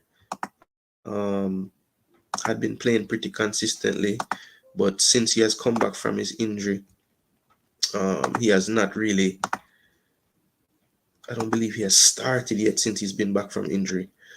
But yeah, he didn't get a chance to come on the pitch today. So if Simon Preston is right and he is there, he will be well rested for Thursday. So that is Deshaun Bernard, people. Not the best game to come into the window with. Michael Hector, I know, did not play much. Came on in the 90th minute, I want to say, to just close it out. Saw out a 1-1 draw.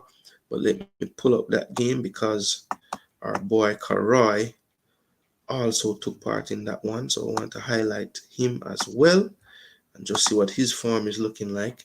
Because I do believe that in this game coming up, I would be starting the young man in my midfield. I think he's one of the more unformed players, has the athleticism to cope with the assignment. And another thing that I've been very, very happy with lately is not only has he been starting, but he has been completing 90 minutes as well. So that is really, really great that he's been able to do so. So let's see here. Charlton, where's the game? Yes, they played Fleetwood on the road, and it was a 1-1 game. As you can see from the attack momentum, pretty even, but I would say Fleetwood might have had a little bit more of the game. Let's pull up the field and see how our boy Anderson did. So as you can see here, I won't pull up Hector's stats. They really didn't have much time. 90 minutes, played about 10 minutes or 9 minutes until the end of the game. But let's pull up our boy Karoy Anderson. Did play the full 9900 minutes. And let's see how he did on the day. People, remember, as I'm going along, like, share, and subscribe. I will get back to the comment section in just a minute. Just want to run through some more players really fast. Want to get through the team. And then we'll go from there. All right. So 90 minutes for Roy Anderson, as you can see on the heat map, just a bundle of energy. It looked like he had most of his focus on the right-hand side of the pitch, but as you can see, at times in the game did end up on the left as well. So I think when you look at that heat map, again, what I was really complaining about Latibeaudiere in midfield earlier was just his ability to cover ground. You look at this heat map right here, people. This is a player that definitely has the ability to do so. All over the pitch. So 56 touches for him, 20 for 30, 67%. Not the best, I would think, in passing. Would love to see that accuracy a bit higher. He did have one key pass. He tried 3 crosses, wasn't unsuccessful on all 3. He had 2 long passes attempted, didn't get any of those. One no shots on target, 1 off target, and 1 blocked. He was 1 for 2 on his dribbles. Let's see how he did in his challenges. He was 6 for 13 ground duels, so not the best. Maybe would like to win a few more of those. And he was not good in the air on the day, 1 of 16. Now, this is the part that really was alarming on the day. 56 touches from a central midfielder and losing it 19 times. So, not the best in possession today on this day for Roy Anderson. Definitely lately has been a lot tidier on the ball. So, wasn't the best in that regard. But again, I think for this assignment coming up, this would be what I'd be looking at the most, people. You see this heat map? We're going to need something similar to this against USA if he play midfield. And I think he's capable. 2 fouls committed in the midfield. As I said, he was all over. 1 block shot, and he did have 5 tackles. Was dribbled past twice, but so be it. When you're getting in so many challenges, you're going to get beaten a few times. But I like the 5 tackles, people. And I really love the heat map. I love all the different places on the pitch that he's touching the ball. So, you know, I think it was a kind of good and bad performance. I thought defensively he should feel proud with how he acquitted himself. But on the ball, I would have loved to have seen him be a little more tidy for sure. Didn't get to see all of this game, but I did watch about 30 minutes of it on the watch back. And what I saw looks fit, looks ready to go. And as I said, just needed him to be a bit more tidy on the day on the ball. But I think for the assignments against the US, I don't believe that will be something that we'll have to worry about so much, because I think it will be a counter-attacking game for us. How them say Bailey I go there? Which Bailey? Remember now, you know, 2 Bailey we work with him, so we have to make we know which one. Do it when Gray and Bowser activate.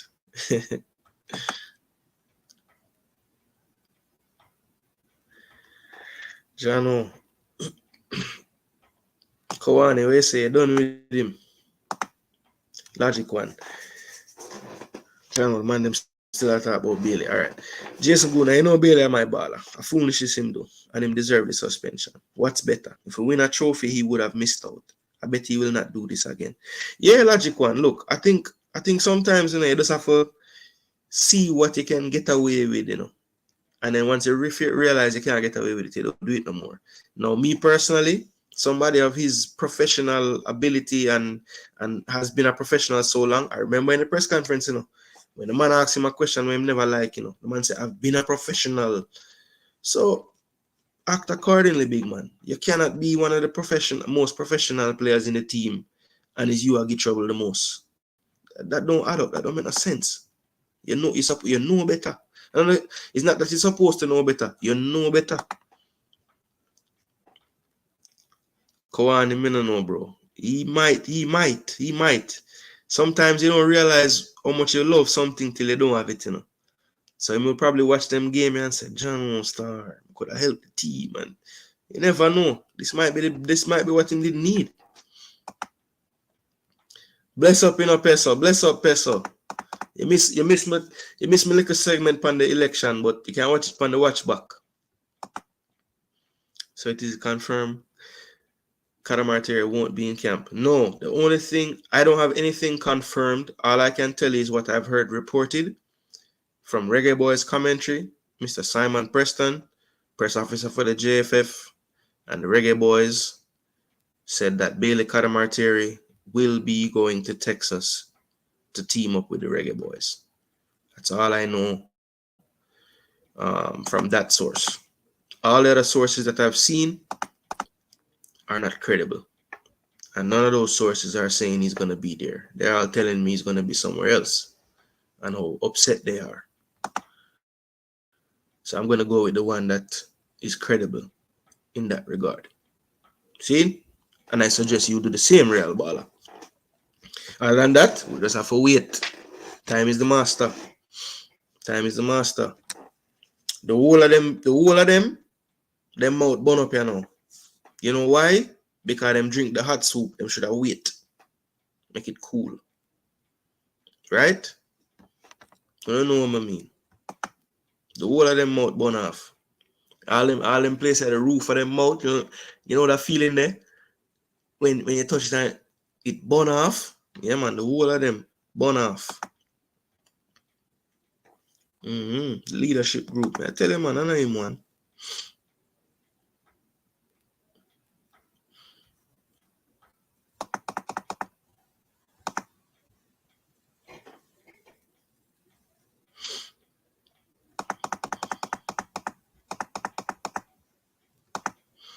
No, man, Kawani, we not have to cuss with one another, man. She defend her player with her takes, you know. Just respond with your take. You know, you don't have to go to them place there. Because she not be disrespectful. Linton Wilson, bro. Bear in mind, USA would know that what Bailey brings to the table right now. They can't be prepared because they don't know who's going to step up for him and what they're going to do to bring. Yeah, Linton, the element of surprise sometimes is good, you know. And sometimes things like this, when it happens to a team, can galvanize them, you know. And say, yo, come on, guys. Nobody not think we can do it, you know. And you never know. Because look, what was the narrative when we beat Canada the other day? The narrative was, boy, Canada full of mouth, you know. And we have to show them, we have to teach them a lesson. We have to teach them a lesson, right? So, you never know. This could be a galvanizing thing. Done? All right.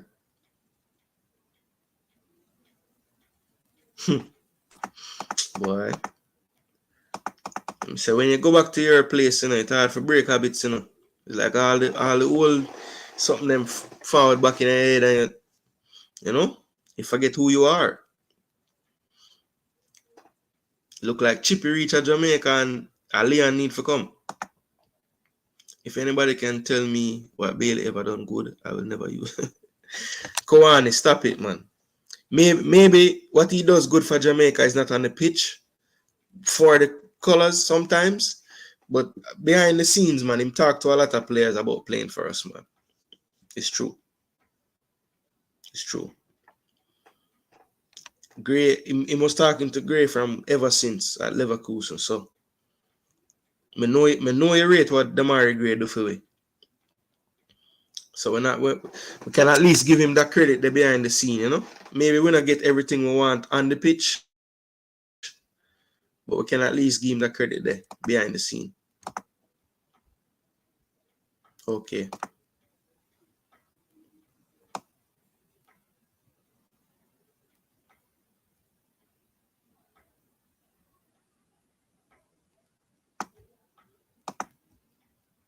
Shy Smith, up, you know. Up, my general. The channel will grow. Just keep it positive and real. That's all me know, you know. That's all me know. I mean, sometimes real might not be positive, though. You have to keep that in mind, Shy Smith.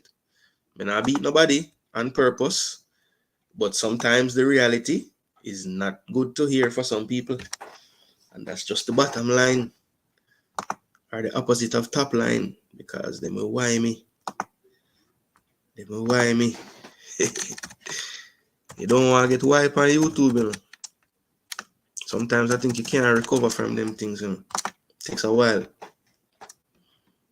All right, people. So the next player I want to bring up is our boy playing his trade in Scotland now. Played yesterday as well. Looks like they had a defeat to Ross County, 2-1.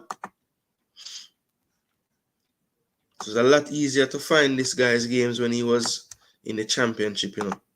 I have a hard time finding these games live unless them playing one of the bigger teams. And this one I didn't have a chance to watch. I did see the highlights though. And I know that he didn't start, but he came on in the second half. So let's see how he did. Came on in the 57th minute at a 6.8 score, so pretty good rating there. Since he's been at Hearts, as you can see by their system, they have a back five, or excuse me, a 3-5-2 system. So he's been playing on the right side.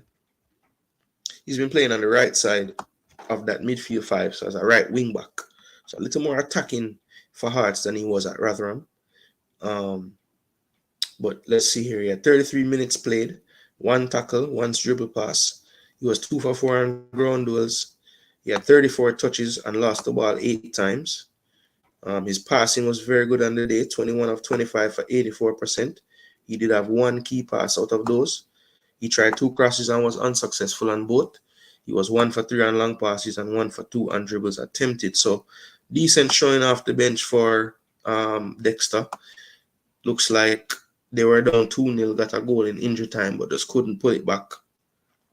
But definitely, it looks like he did his thing on that flank. Very good passing. Got a few crosses in that didn't connect, but good showing from the young man. What do you guys think about his recent playing at right wing back? I think that's something that could reap benefits for Jamaica, because I do think that he has the athleticism to go forward and overlap more. And the more reps he gets at the higher level, crossing and doing things of that nature, I feel like, it will help us moving forward, especially when we play some of the, quote unquote teams that we should be beating, smaller nations and stuff of that nature. When we play them, and he has more license to go forward, we do want to see something coming of those ventures forward. So I think him getting improved reps going forward will only help him. I do think he's a solid defender as is, but if there's anything he needs to improve, I would think it's just kind of that final delivery, and just some of his build up and technical play as well. So more opportunities going forward, I think, will help his development. I like the fact that in one season he's played in the back four as a right back. Now he's playing a different system, so he's just continuing to learn and develop. And I just think this kid's future is very, very bright. His market value keeps going up. Every time they change it, it goes up a little more. So, kudos to the guy, man. He's really, really learning and plying his trade, and just a grounded guy, very, very, very, very into his faith. As I saw him on an interview, really, really just speaking highly of how well he's grounded in faith and everything. So anytime you hear that from a player, you know that more than likely he's gonna be on the right track as far as his professionalism and things. So long may that continue for the young man, and we wish him all the best and wish him safe travels over to Texas, because I'm sure he will be an integral part of anything that we do in the coming days.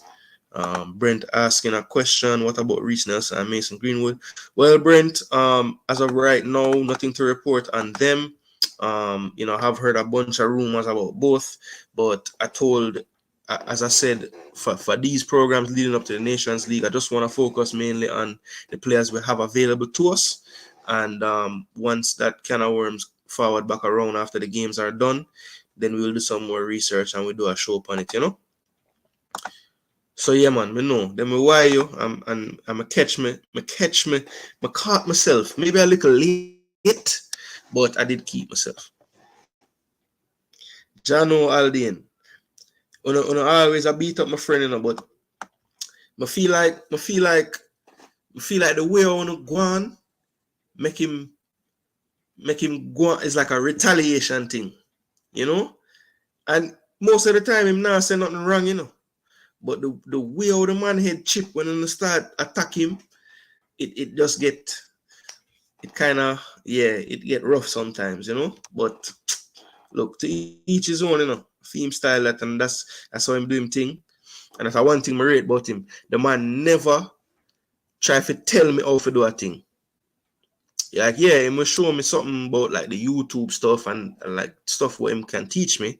But meaning like how I deliver my message, he has never tried to change how I deliver my message. Me and me, him, and sometimes we agree, sometimes, brother, for about 6 months, me and the man were about everything under the sun. And it no matter. The next day, we reason about something else. But sometimes when I take it far with him, brother, and I come to realize that people can really grow a hatred for you based on where you step on them show you. You know?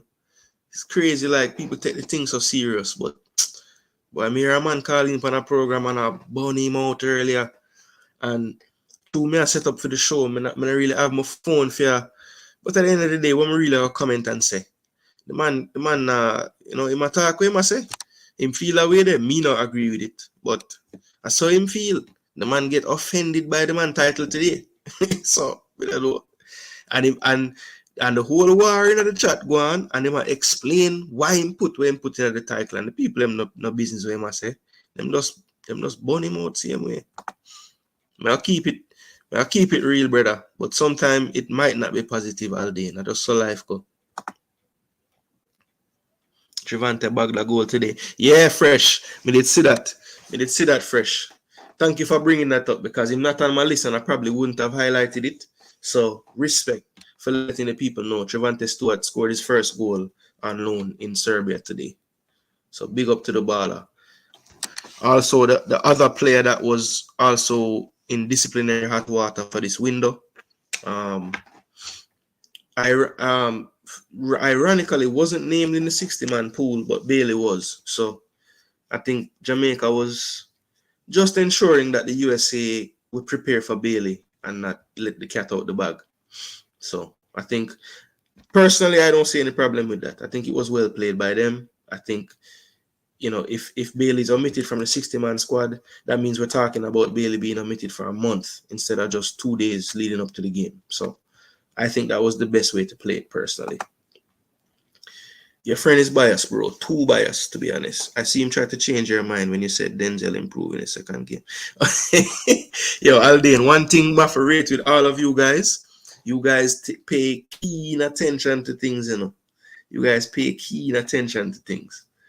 I rate enough for that because, you know, if you don't want to catch somebody or beat them on something, you want to try to pay attention. Now, you might only remember the things you want to remember, but you can't work on that. At least we know you can't remember things. So if you never forget something, I'm going to beat you all day. All right? That's make you know. I don't know if they try to change my mind. Mackenzie did play better in the second game than the first. I remember that happening, yes. But Aldane, to be totally honest, none of his performances reached to the level that we needed. If we're just being honest with ourselves, Aldane. Yeah, his voice sound familiar for being full, but I don't know exactly who it is, to be honest. But the man really can hear the hating of the man's voice, man. The man don't like JD Star. My gosh. Just for opinions. It's crazy. Bless up, Boza. Respect. Welcome. Like up the video. All right, let me see now. All right, next panelist, people. I go through the ball of them, you know.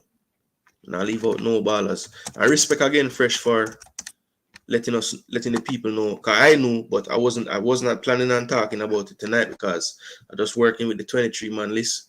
And Hutchinson got in there because he played one of the players in the 23-man list, people, so don't kill me for that.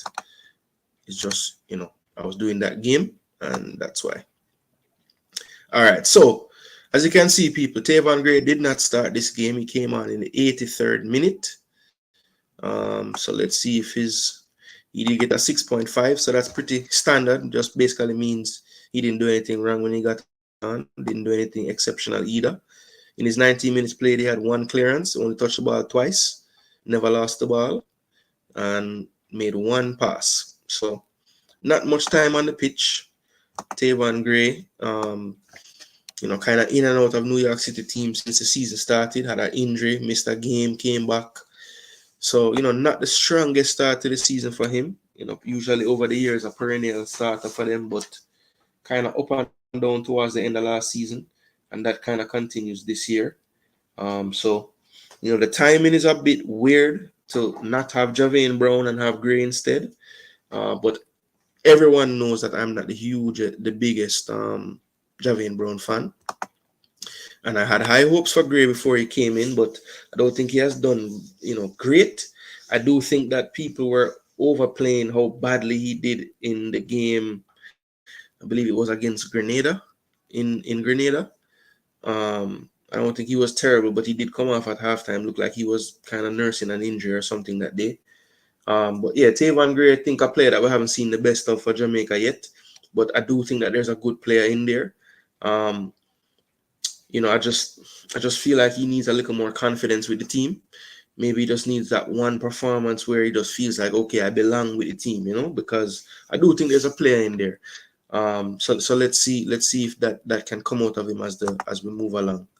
Tavon Gray, a player that probably would struggle to start in the first game, but one that could potentially get used off the bench to spell, because I know that he can also play on the left side as well. So if Lee does start at left back, he could potentially come in for him. So let's look at the most recent game for Greg Lee and his Oxford United team. They were able to triumph 2-0, and Greg Lee did not start this match. Came on very late, did not receive a score. So Greg Lee did not start. So I'm actually not so upset with that. He has been starting pretty much every week since he came back from injury. And, based on us having only one left back in the squad, as his main position at least, I'm okay that he only played a few minutes off the bench in this most recent game. He should be well rested, because as long as he doesn't get suspended in the first game, I do think that Greg Lee will play a bulk of the minutes in the next 2 games we have coming up. So I'm not so upset that he didn't play a lot. So it's too early. It's too early to predict. As you know, with Jamaican teams, we have to get through the plane arrivals and fiascos that are to come, because it has never been smooth sailing with this most of the time. But hey, it's a new day. Election just done. Ricketts win again. Flight's perfect now. That them say. Can only pray for that, people. Please, please, please, please. Yeah, man. Aldane, bro, we all know Sam never performed to our expectations. We are not blind. But I feel like he talked bad on the CB players. My opinion. Never do anything good in his eyes, but bless up. Aldane, look, I understand your point. I think JD just tries to bring out the full picture all the time with every player. I don't know, man. I don't feel like he has anything against the players personally. I think he has been very clear about how he feels about the players' handlers, though. Does that affect how he talks about the players? I don't think so. I think he's pretty critical of all players, honestly. He marks pretty hard on everybody. And people that have their preconceived notions of him will paint him in a certain light, regardless of what he's saying. And I think it's overdone how much like he talks down play. I don't think it's really the truth, because he breaks down all the players the same, to me at least. I don't think he have anything against the players. He has said himself, and he would come on this stream and tell you himself that he don't like the handler, because he's been very clear about that from day one. Yeah, man, I think Brown would have some work to do to get back. He's had too many times when we've had to adjust the game plan because of his shortcomings on that side, And he can improve. He's still, I think he's 24 now, so he can still get better. But I think it's okay if he kind of take some time away and he needs to earn back a place again, for me personally. I know he was dealing with some personal issues and everything, but all the best to the player off the field and everything, but his performances were kind of lacking. So I'm not really that surprised that he was just on the outside looking in. Next player on the list is Daniel Johnson. I don't need to look it up. I know he hasn't played. So, people, my question to you: Daniel Johnson has not played. Zine? Daniel Johnson has not played. So would you start Daniel Johnson in these games, people? What do you think? Because he hasn't really been playing, guys. He hasn't been playing. So what you guys think about him starting this game? Let me know what you think about that. DJ has not played. I can't even pull up a stat for him. I agree, so kind of glad Ricketts win. At least I can see this Reggae Boyz team more. Yeah, boys, a lot of people were saying, boy, what if Anderson had won? Like, is the Reggae Boyz done? Are we done with the Reggae Boyz? People are asking that for real. You should ask him yourself, Aldine. That's not Jason's place to comment on another man's views. That is true. I tried my best not to say anything definitive because I can't speak for him, but I'm just speaking based off how I see it, But that's a good point, so I can't really answer the question, like, for real. So Branda say I must start him. Say absolutely not, I'm not starting him. So I had a feeling this question would divide opinions, that's why I asked it. I'm kind of on the fence. I feel like if Daniel is gonna play, I wouldn't start him probably.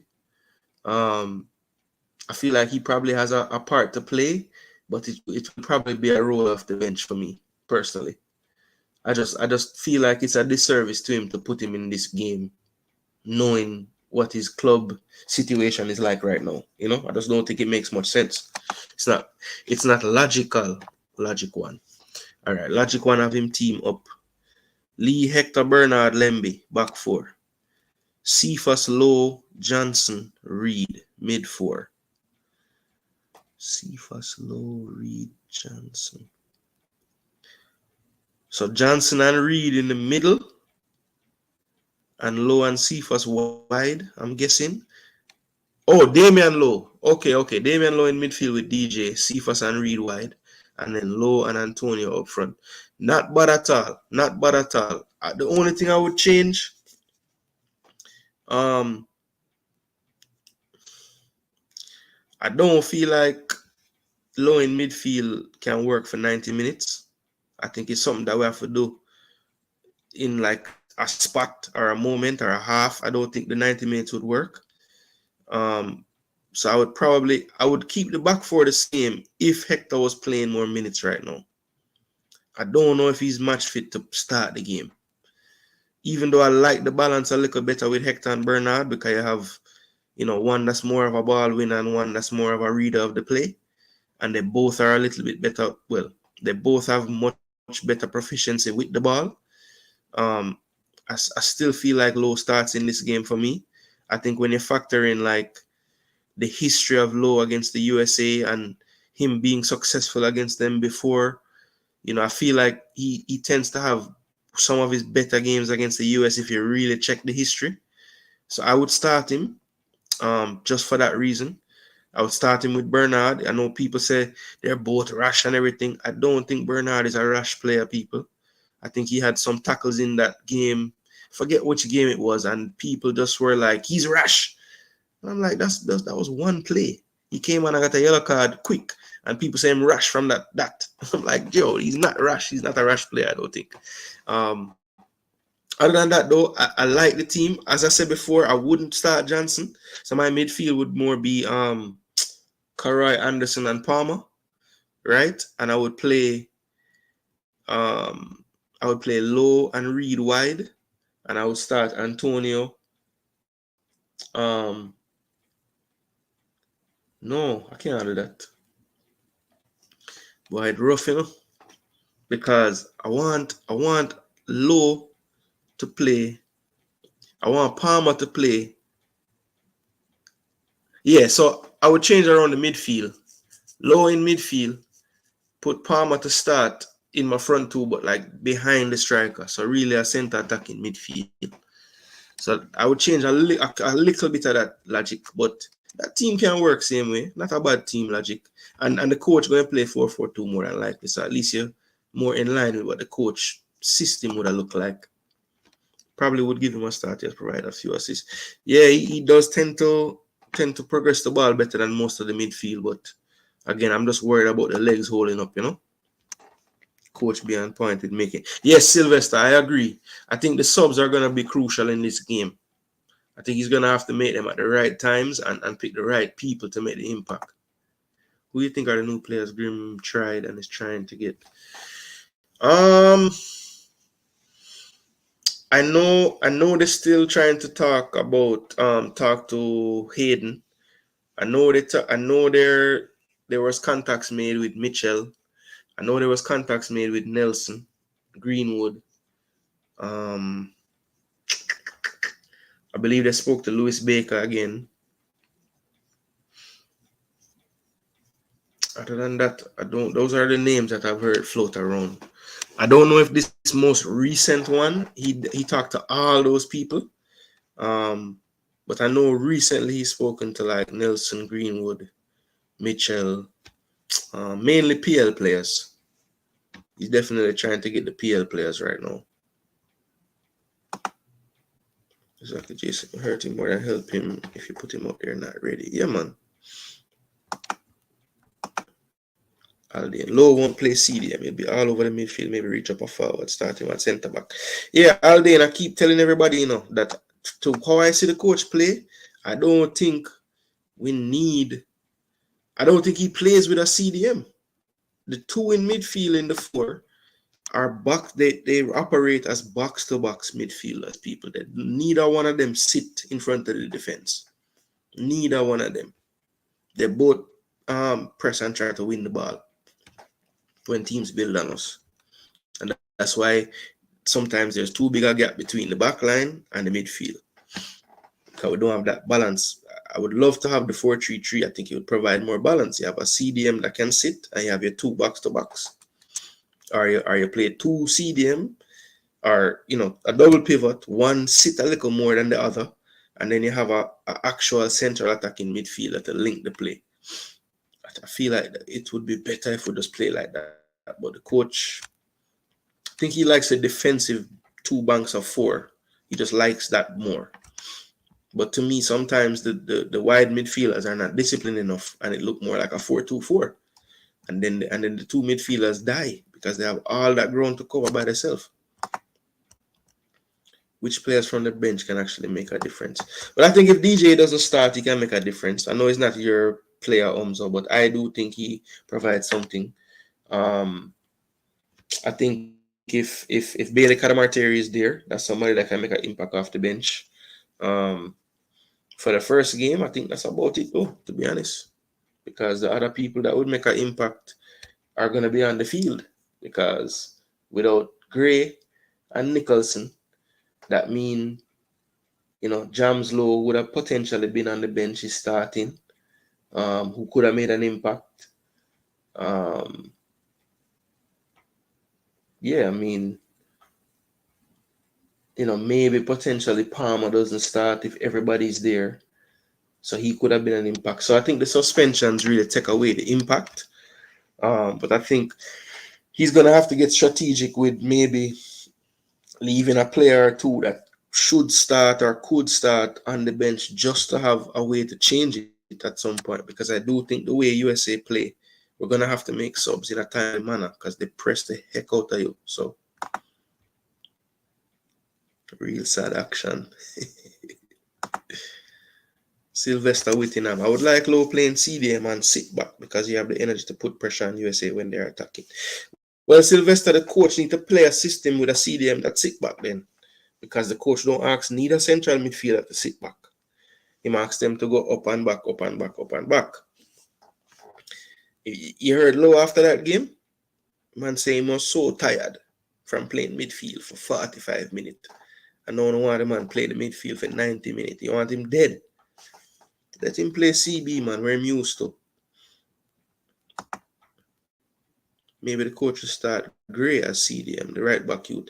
You know, Alden, that is not a terrible shout. You know why? Gray have a lot better athleticism and lateral movement than Latibeaudiere does, right? To me. And he's a pretty technical player on the ball. You know, don't look like, you know, he don't look that hassled under pressure. He look like he can receive it under pressure, and, you know. So maybe it could have worked, Alden. I mean, it's kind of tough to like just throw him in there like that in a game like this, but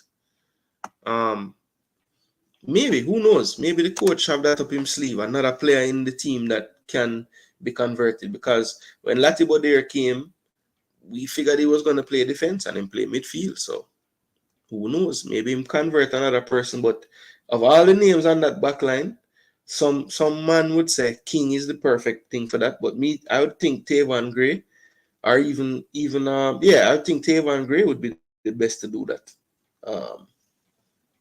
Yeah, Tavon Gray probably. Or even Dexter with him athleticism and him pretty technical on the ball. I mean, could improve, but him, maybe not. Yeah, maybe Tavon Gray would be the best candidate. But I really think none of them would be like ideal, to be honest. I'm not playing Damion Lowe as CDM, but to use his aggression to break up the game on his true low ball, as he's a positive player.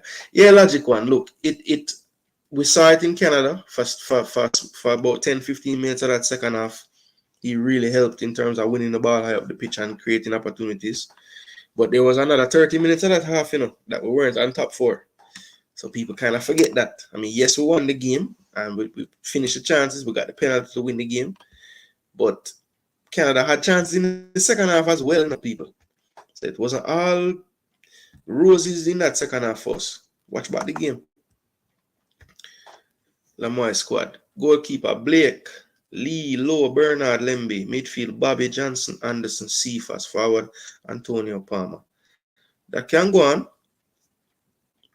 on. And that is pretty close, except DJ.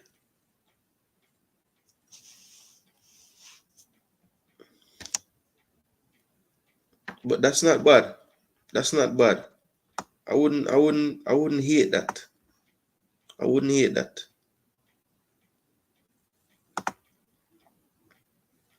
Probably would have started Low over Cephas though. Yeah, Travis, 4-3-3 or 4-4-2. Yeah, man, I remember this team, Travis. Decent team here. I just Latina midfield, boy. I just don't love it, man. Not in the system we play. If it's a 4-3-3, Lati could work. Can play in the center of it. But I just don't think the coach can play that way. Because once Lati have lateral, have two people on the side of him, don't have to cover so much space side to side, it would have better off, me, I tell you.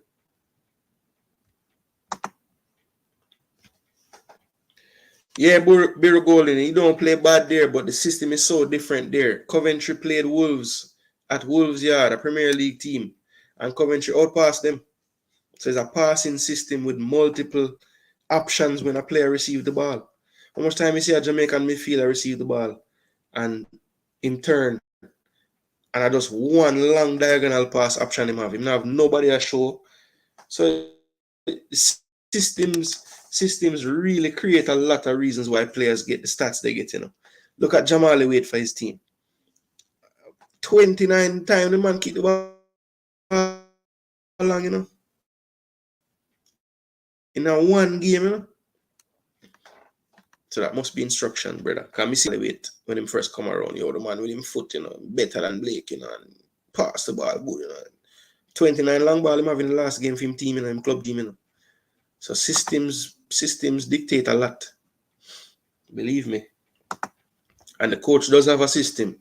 It's just a system that a lot of the Jamaican fans don't like. And because them don't like it, them say him don't have no system. But that's not true, people. He has a system. Just don't agree with it. That would be a more accurate statement, All right, people. Almost there. Let's go to Renaldo Cephas. Mr. Cephas out there for Ankara-Gucho. Yes, I've been practicing the name, people. Now get me up today. Ankara-Gucho. Remember, the only YouTuber that will say that name there properly. I'm not hide and talk neither. I'm the pronunciation boss. All right. So Ronaldo did not start this game, but when he came on, I got an alert on my phone and I went to it. So I was able to watch his performance actually on the day. So far score didn't rate him so highly, but I want to be honest with you. I like the performance. You know why? When he came onto the game, team was up 2-0, and the other team was pretty much on the front foot. So I want you to take note of he came on to play left in a 4-2-3-1 system. And look at the heat map, people. He didn't have that many touches, but look at the touches that he had back here in his own box. He basically was playing like a second left back for the last 10 minutes and did his job really well. So maybe the stats not so good on the day, but this is a game where you had to watch the game to see what he actually did to help his team win. I'm sure the manager, Emre, will be happy with his performance because he got sent on in a situation, and maybe when he came on, they say, okay, we want to find another goal, but the situation changed, and he had to get ultra defensive, and he was able to do so, and keep the line properly, close down when he was supposed to close down. So I like the performance, people. 19 minutes played, one shot on target, which is good in 19 minutes to get a shot. He was 1-for-1 on dribbles. He did miss a big chance, which is really what got his score down. I wouldn't even say it was a big chance either, people, but give it as a big chance. Wasn't able to finish it off. 8 touches, 1 for 2. Not the best, but only tried 2 passes. Like I said, he barely got the ball. People barely got the ball. 8 touches, 0 for 1 on long passes. Ground duels 1 of 2. Aerial duels 0 for 1. Did lose possession 3 times in his 8 touches. Did commit 2 fouls. Was offside once, and did have 2 clearances as well. So Cephas, off the bench this time, starts most of the games, but did not start this one. But good for his team to get the win. Gave them a little breathing room because they were kind of getting a little closer to this relegation zone, but they are now 2 points clear. As you can see, they do have a relegation playoff at the end of the season. All 4 of those teams won't go down, but they'll have a playoff with the teams from the lower league to see who stays up and who goes down. So hopefully, let's see, they have 8 games to go.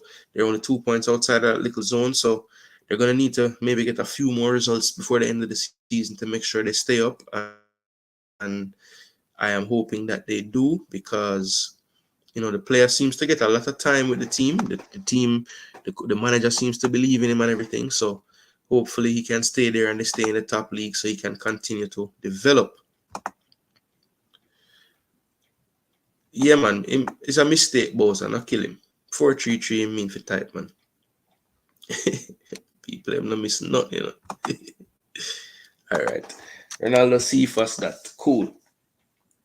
So people, one thing when we notice, since I've started doing this, I don't say none of the players them come off injured. So that is good. That is very good. All right, so let's check big bad Corey Burke now. Corey Burke is a player that I beat a lot, because I feel like in teams past, them always want to use the man wide. And I just don't see him as a wide forward. Others argue with me and say he's a wide forward and can play there, but I don't see it, people. So Corey Burke, last few years in the MLS has really been a super sub. And when I say super sub, I don't mean that to disrespect him. I just mean that coaches just tend to use him off the bench. I think they like to bring him on and go against the defenses when them wear down, which is why I feel like he's in the team for this window, because Antonio really hasn't shown the ability to play 90 minutes since he's come back from injury. And I don't think if the coach wants to use Antonio in these 2 games, he's going to be able to play him in 19, either of them. So Corey Burke, some would argue Bailey Cadamartieri is more like for like, but I think with the experience he brings, he's probably the most like Antonio in the team at the current stage of his career that he's in. So he played 33 minutes, had 1 shot off target, 16 touches, 4 for 8 on passes, 50%. Attacking player, yes, you're going to lose some of those passes, so I'm not going to kill him for that. 3 for 5 on ground duels, so usual self, winning duels. 1 for 1 in the air, very good. Lost the ball 6 times of his 16 touches. He did 1 foul and was fouled once. And in the 33 minutes as a forward, made 2 tackles. So typical Corey Burke performance, 6.8 Didn't do much as far as the shots or attacking or anything. Just had one off target, but 6.8 still. You know why? Puts in the work. So always puts in a shift. Can't take that away from him. Maybe not the most skillful player in the world, not the most technical player in the world, maybe not the biggest fan favorite of Jamaicans, but Corey Burke is a player that you know going to give you his all, right? Um, of course, let's check on the next player that I want to check on is Big Bad. Some call him Captain Jamaica.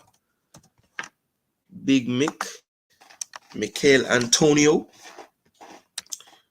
So his team today played against probably the most famous reggae boy we have currently, Mr. Leon Bailey. And the points were split 1-1. As you can see on the attack momentum, Aston Villa pretty much dominated the second half for the most part, and West Ham dominated the first. So it was a tale of two halves for me. I thought that Mikel Antonio in the first half especially was a terror. I thought he was their best attacking player for the entire game, really. I thought him and Paqueta did really well today, but I thought Antonio was like a vintage Antonio looking performance, just really hard to deal with, taking on defenders, especially on that right hand side in that channel there. Bowen would kind of cut in and would leave that space for him. So as you can see on the heat map here, drop back and link the play, that attacking midfield space also had some touches. And as I said, kind of tilted a little more right, but definitely always utilizes all three channels whenever he's playing striker. You'll see him run to the left, run to the right. I think that's something that you'll see for Jamaica as well. Just keeping the whole back line honest. But let's run through his stats. 66 minutes played, 1 goal, 2 shots on target, 1 for 2 on his dribbles. He had 21 touches. He was 5 for 6 on his passes for 83%, which is very good for a forward. He had 1 key pass, tried 2 crosses, didn't complete any. He was 3 for 8 on his ground duels, 1 for 2 on his aerials. Of his 21 touches, he did lose the ball 8 times. He committed 3 fouls. He had 1 interception, 2 tackles, and was dribbled past once. So he did have a goal, also had another one ruled out for handball, which I thought was fair. He did kind of turn his body and had his arms like this, and even though he didn't mean for it to hit his hand, once the ball goes in the goal and hits your hand, it should be disallowed. Also, I would say that the second goal that got disallowed late in the game was also a handball. I repeat, the second goal was also a handball. So even though it took forever, I thought VAR actually got those 2 right today. It was just hard luck for West Ham that they both went against them. Let's see. Let me just catch up with the comments real quick. If what we're playing now is a system, then why do we need an overseas coach? We can do this with a local coach. No mindset. Look, I think the system, right?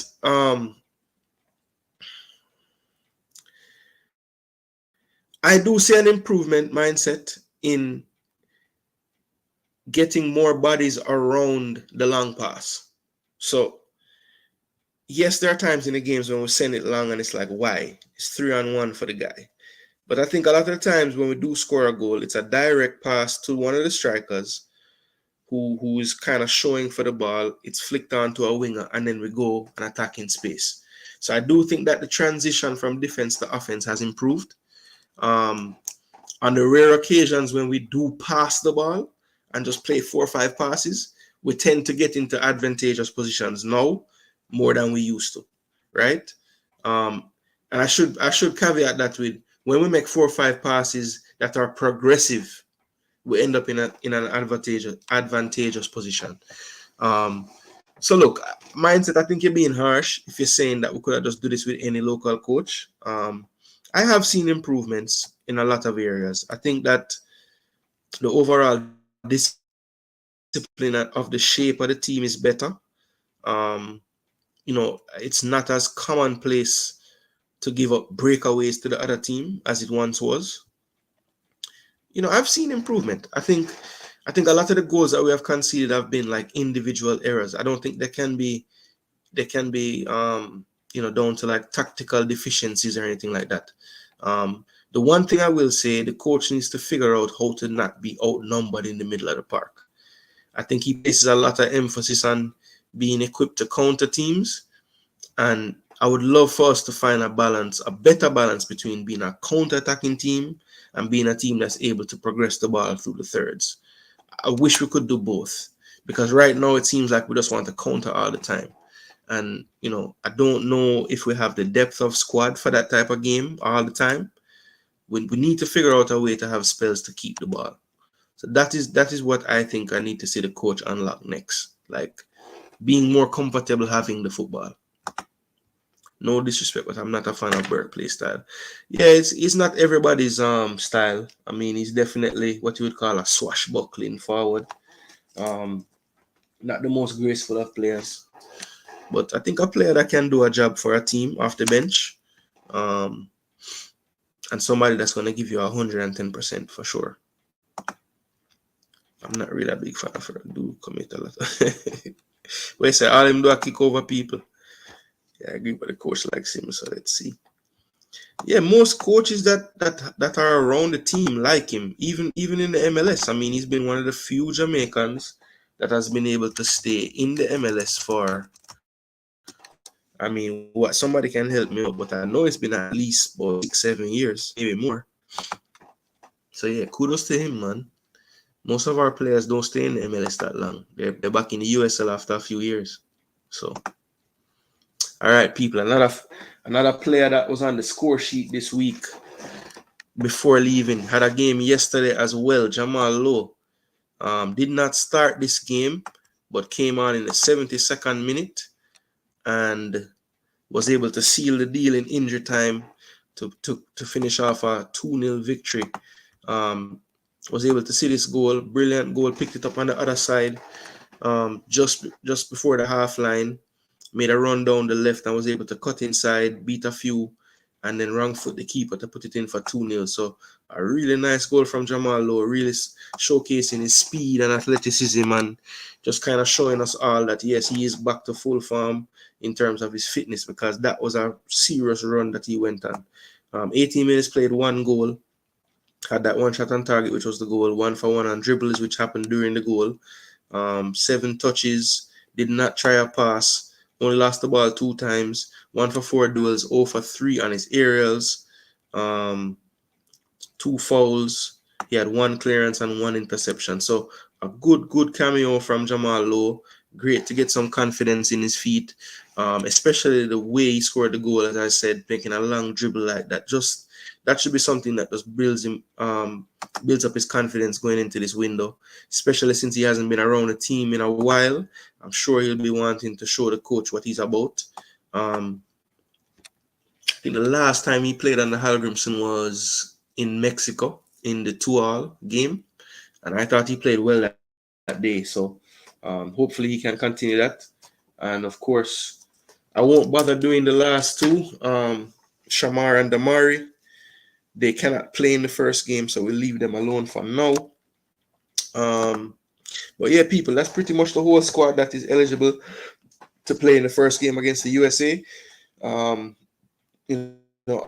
Obviously I did not say Kaheem Dixon or Richard King or Davis, because they didn't play any games this weekend. I believe the JPL has 2 games tomorrow and a couple more Wednesday, so I don't believe that any of those players will be playing for their teams this week, because they'll be traveling tomorrow more than likely.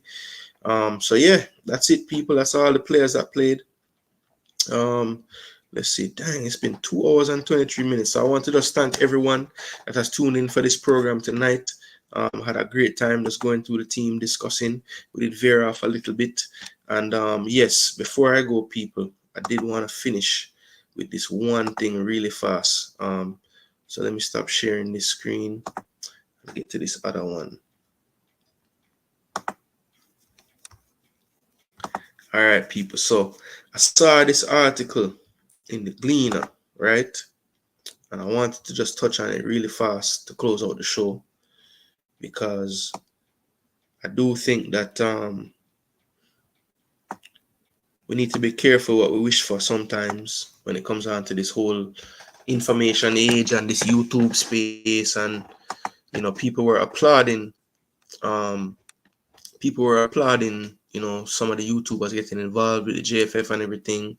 And, basically because look at it from a standpoint of a lot of the fans' voices are heard on YouTube. A lot of the diehard fans that really follow the football, they watch all the programs and they kind of, can better understand all the information because they're more in tune with it and everything. So I just wanted to touch on something I saw in the Gleaner because I thought it was important to highlight.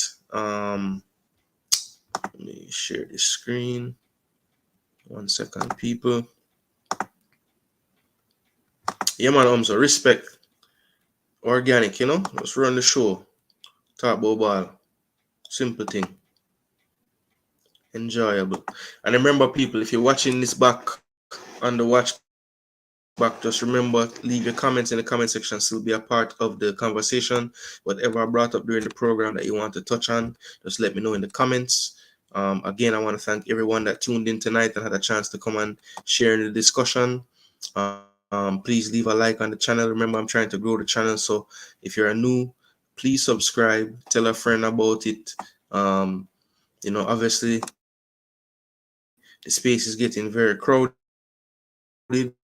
but I do think that what I bring can set me apart from a lot of the people in the space. So if you enjoy discussing football, talk of what I see, and yeah, if you like discussing things like that or in that manner, yeah, definitely come in. So here's the article, people.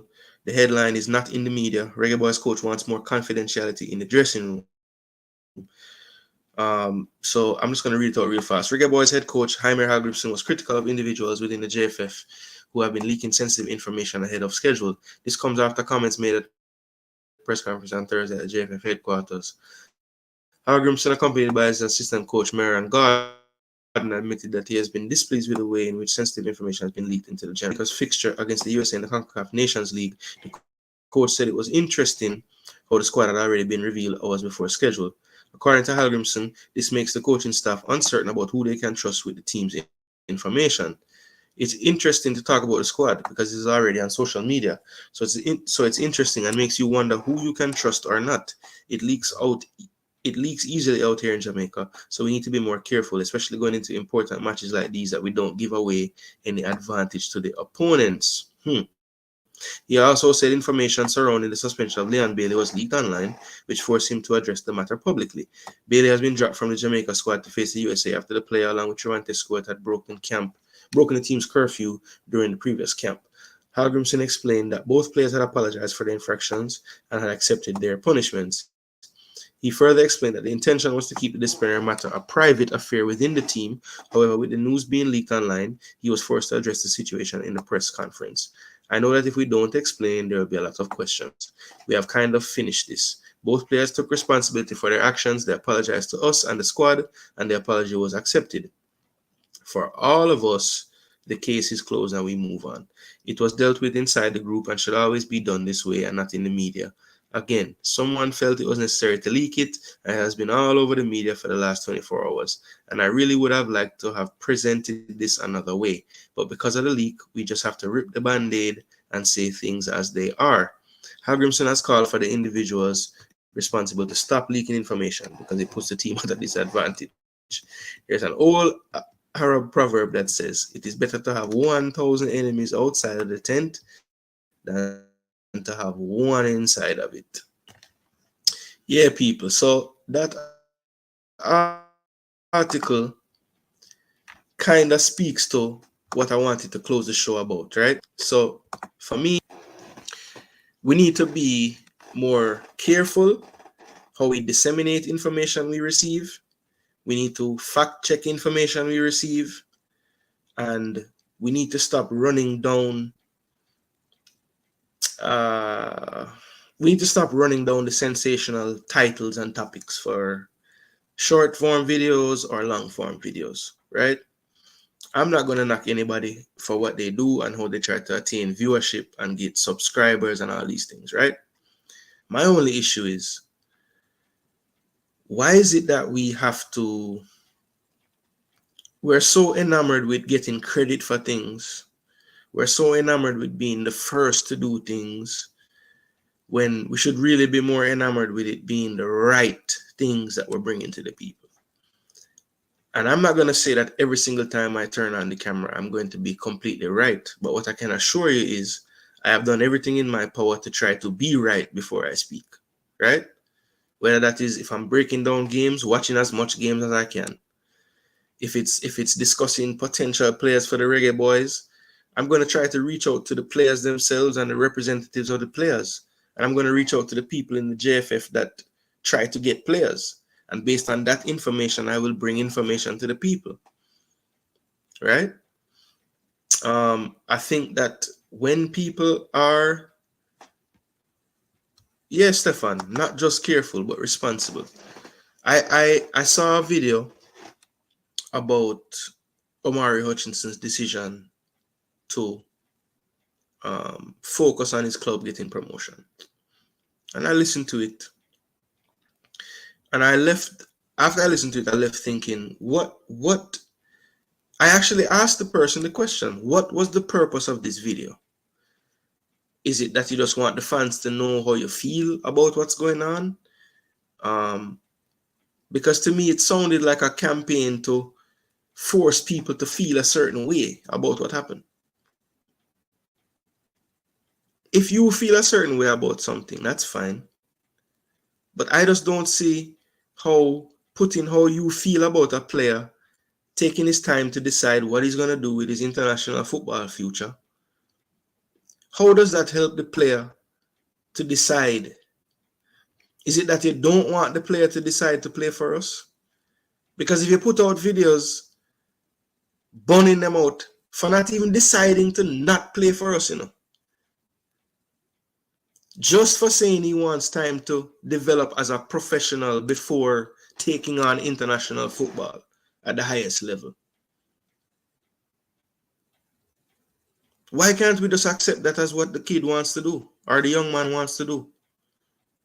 Why do we have to make it about, I'm done with them, this and that?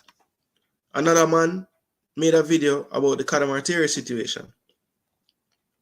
Now, did any of those people reach out to anybody in the JFF or anybody related to any of those players, whether it be agent, club, anybody, to try to get any information about anything before just making titles and videos to get clicks? I would love to know if they have. I would love to. But be a little more responsible, people. And to those in the JFF, right? To those in the JFF, want to stop carrying news places. And you know one of the biggest issues? Because the JFF can't afford to hire staff to do things. A lot of people do pro bono work for the JFF, right? So if you have nothing to lose and everything to gain, what is stopping you from leaking information? If you don't get paid for your work, what's the difference if you don't do the work the next time? You weren't getting paid anyway. So the more people that have access to the information and don't have contracts with the JFF and don't get paid by the JFF, what is stopping them from taking information everywhere that they go? Nothing. What repercussions can you have for someone that you don't employ? So JFF, hire more people so that when it's leaked, you can find who leaks it and you fire them. But if people keep working for you for nothing, what's stopping them from leaking the info? Ponder on that, people. That's the end of my show this evening. I'm gonna get off the soapbox now. Wow, it's 12:45 here. Sleep is the cousin of dead people, so I barely sleep. But I'm gonna get some now. So big up, people. Jason Gooner TV with another banging show. I want to thank all the people that turned up tonight. and dropped a like on the video. I don't even know how much likes it have, but that's okay. We'll check that later. But people, once again, I just want to thank you for tuning in. Thanks so much for growing the channel to 400 subscribers. And yeah, we're just going to continue growing, people. Before you know it, we'll be flying higher than this. But for right now, we'll just take with time, smooth sailing. Umzo, upgrade coming shortly, bro. Upgrade coming shortly. Jason, I only watch your show, and Ryan, because y'all give us facts. Sylvester, watch more shows, man. Give everybody a chance, and some people might not deliver the message like how I deliver it, but that simply mean, you know, to each his own. But to me personally, I get something from each content creator that I watch. Even if I don't agree with all the subject matter, I still feel like you can learn from everybody, even if it's people in the comment section that might make comments that teach you something. So you never know. You never know. You can learn anywhere, even the places that you thought you wouldn't learn anything, you can still learn. So people, may I go through, and me no want to cause no wrench war. So all the people them when me know, me seen that I chat them more than a few times, me definitely gonna drop some wrench pan on. Yeah man, respect Sylvester. But people, as me say, me gone. We're out, people. Jason Gooner TV, thanks again for another episode. And this one was super long, so we're about to end it right now. Bless up, people. And Reggae Boyz, let's go. We got this. Shock the world. We do it my side. We do it my side. 2015 Gold Cup. If you know, you know.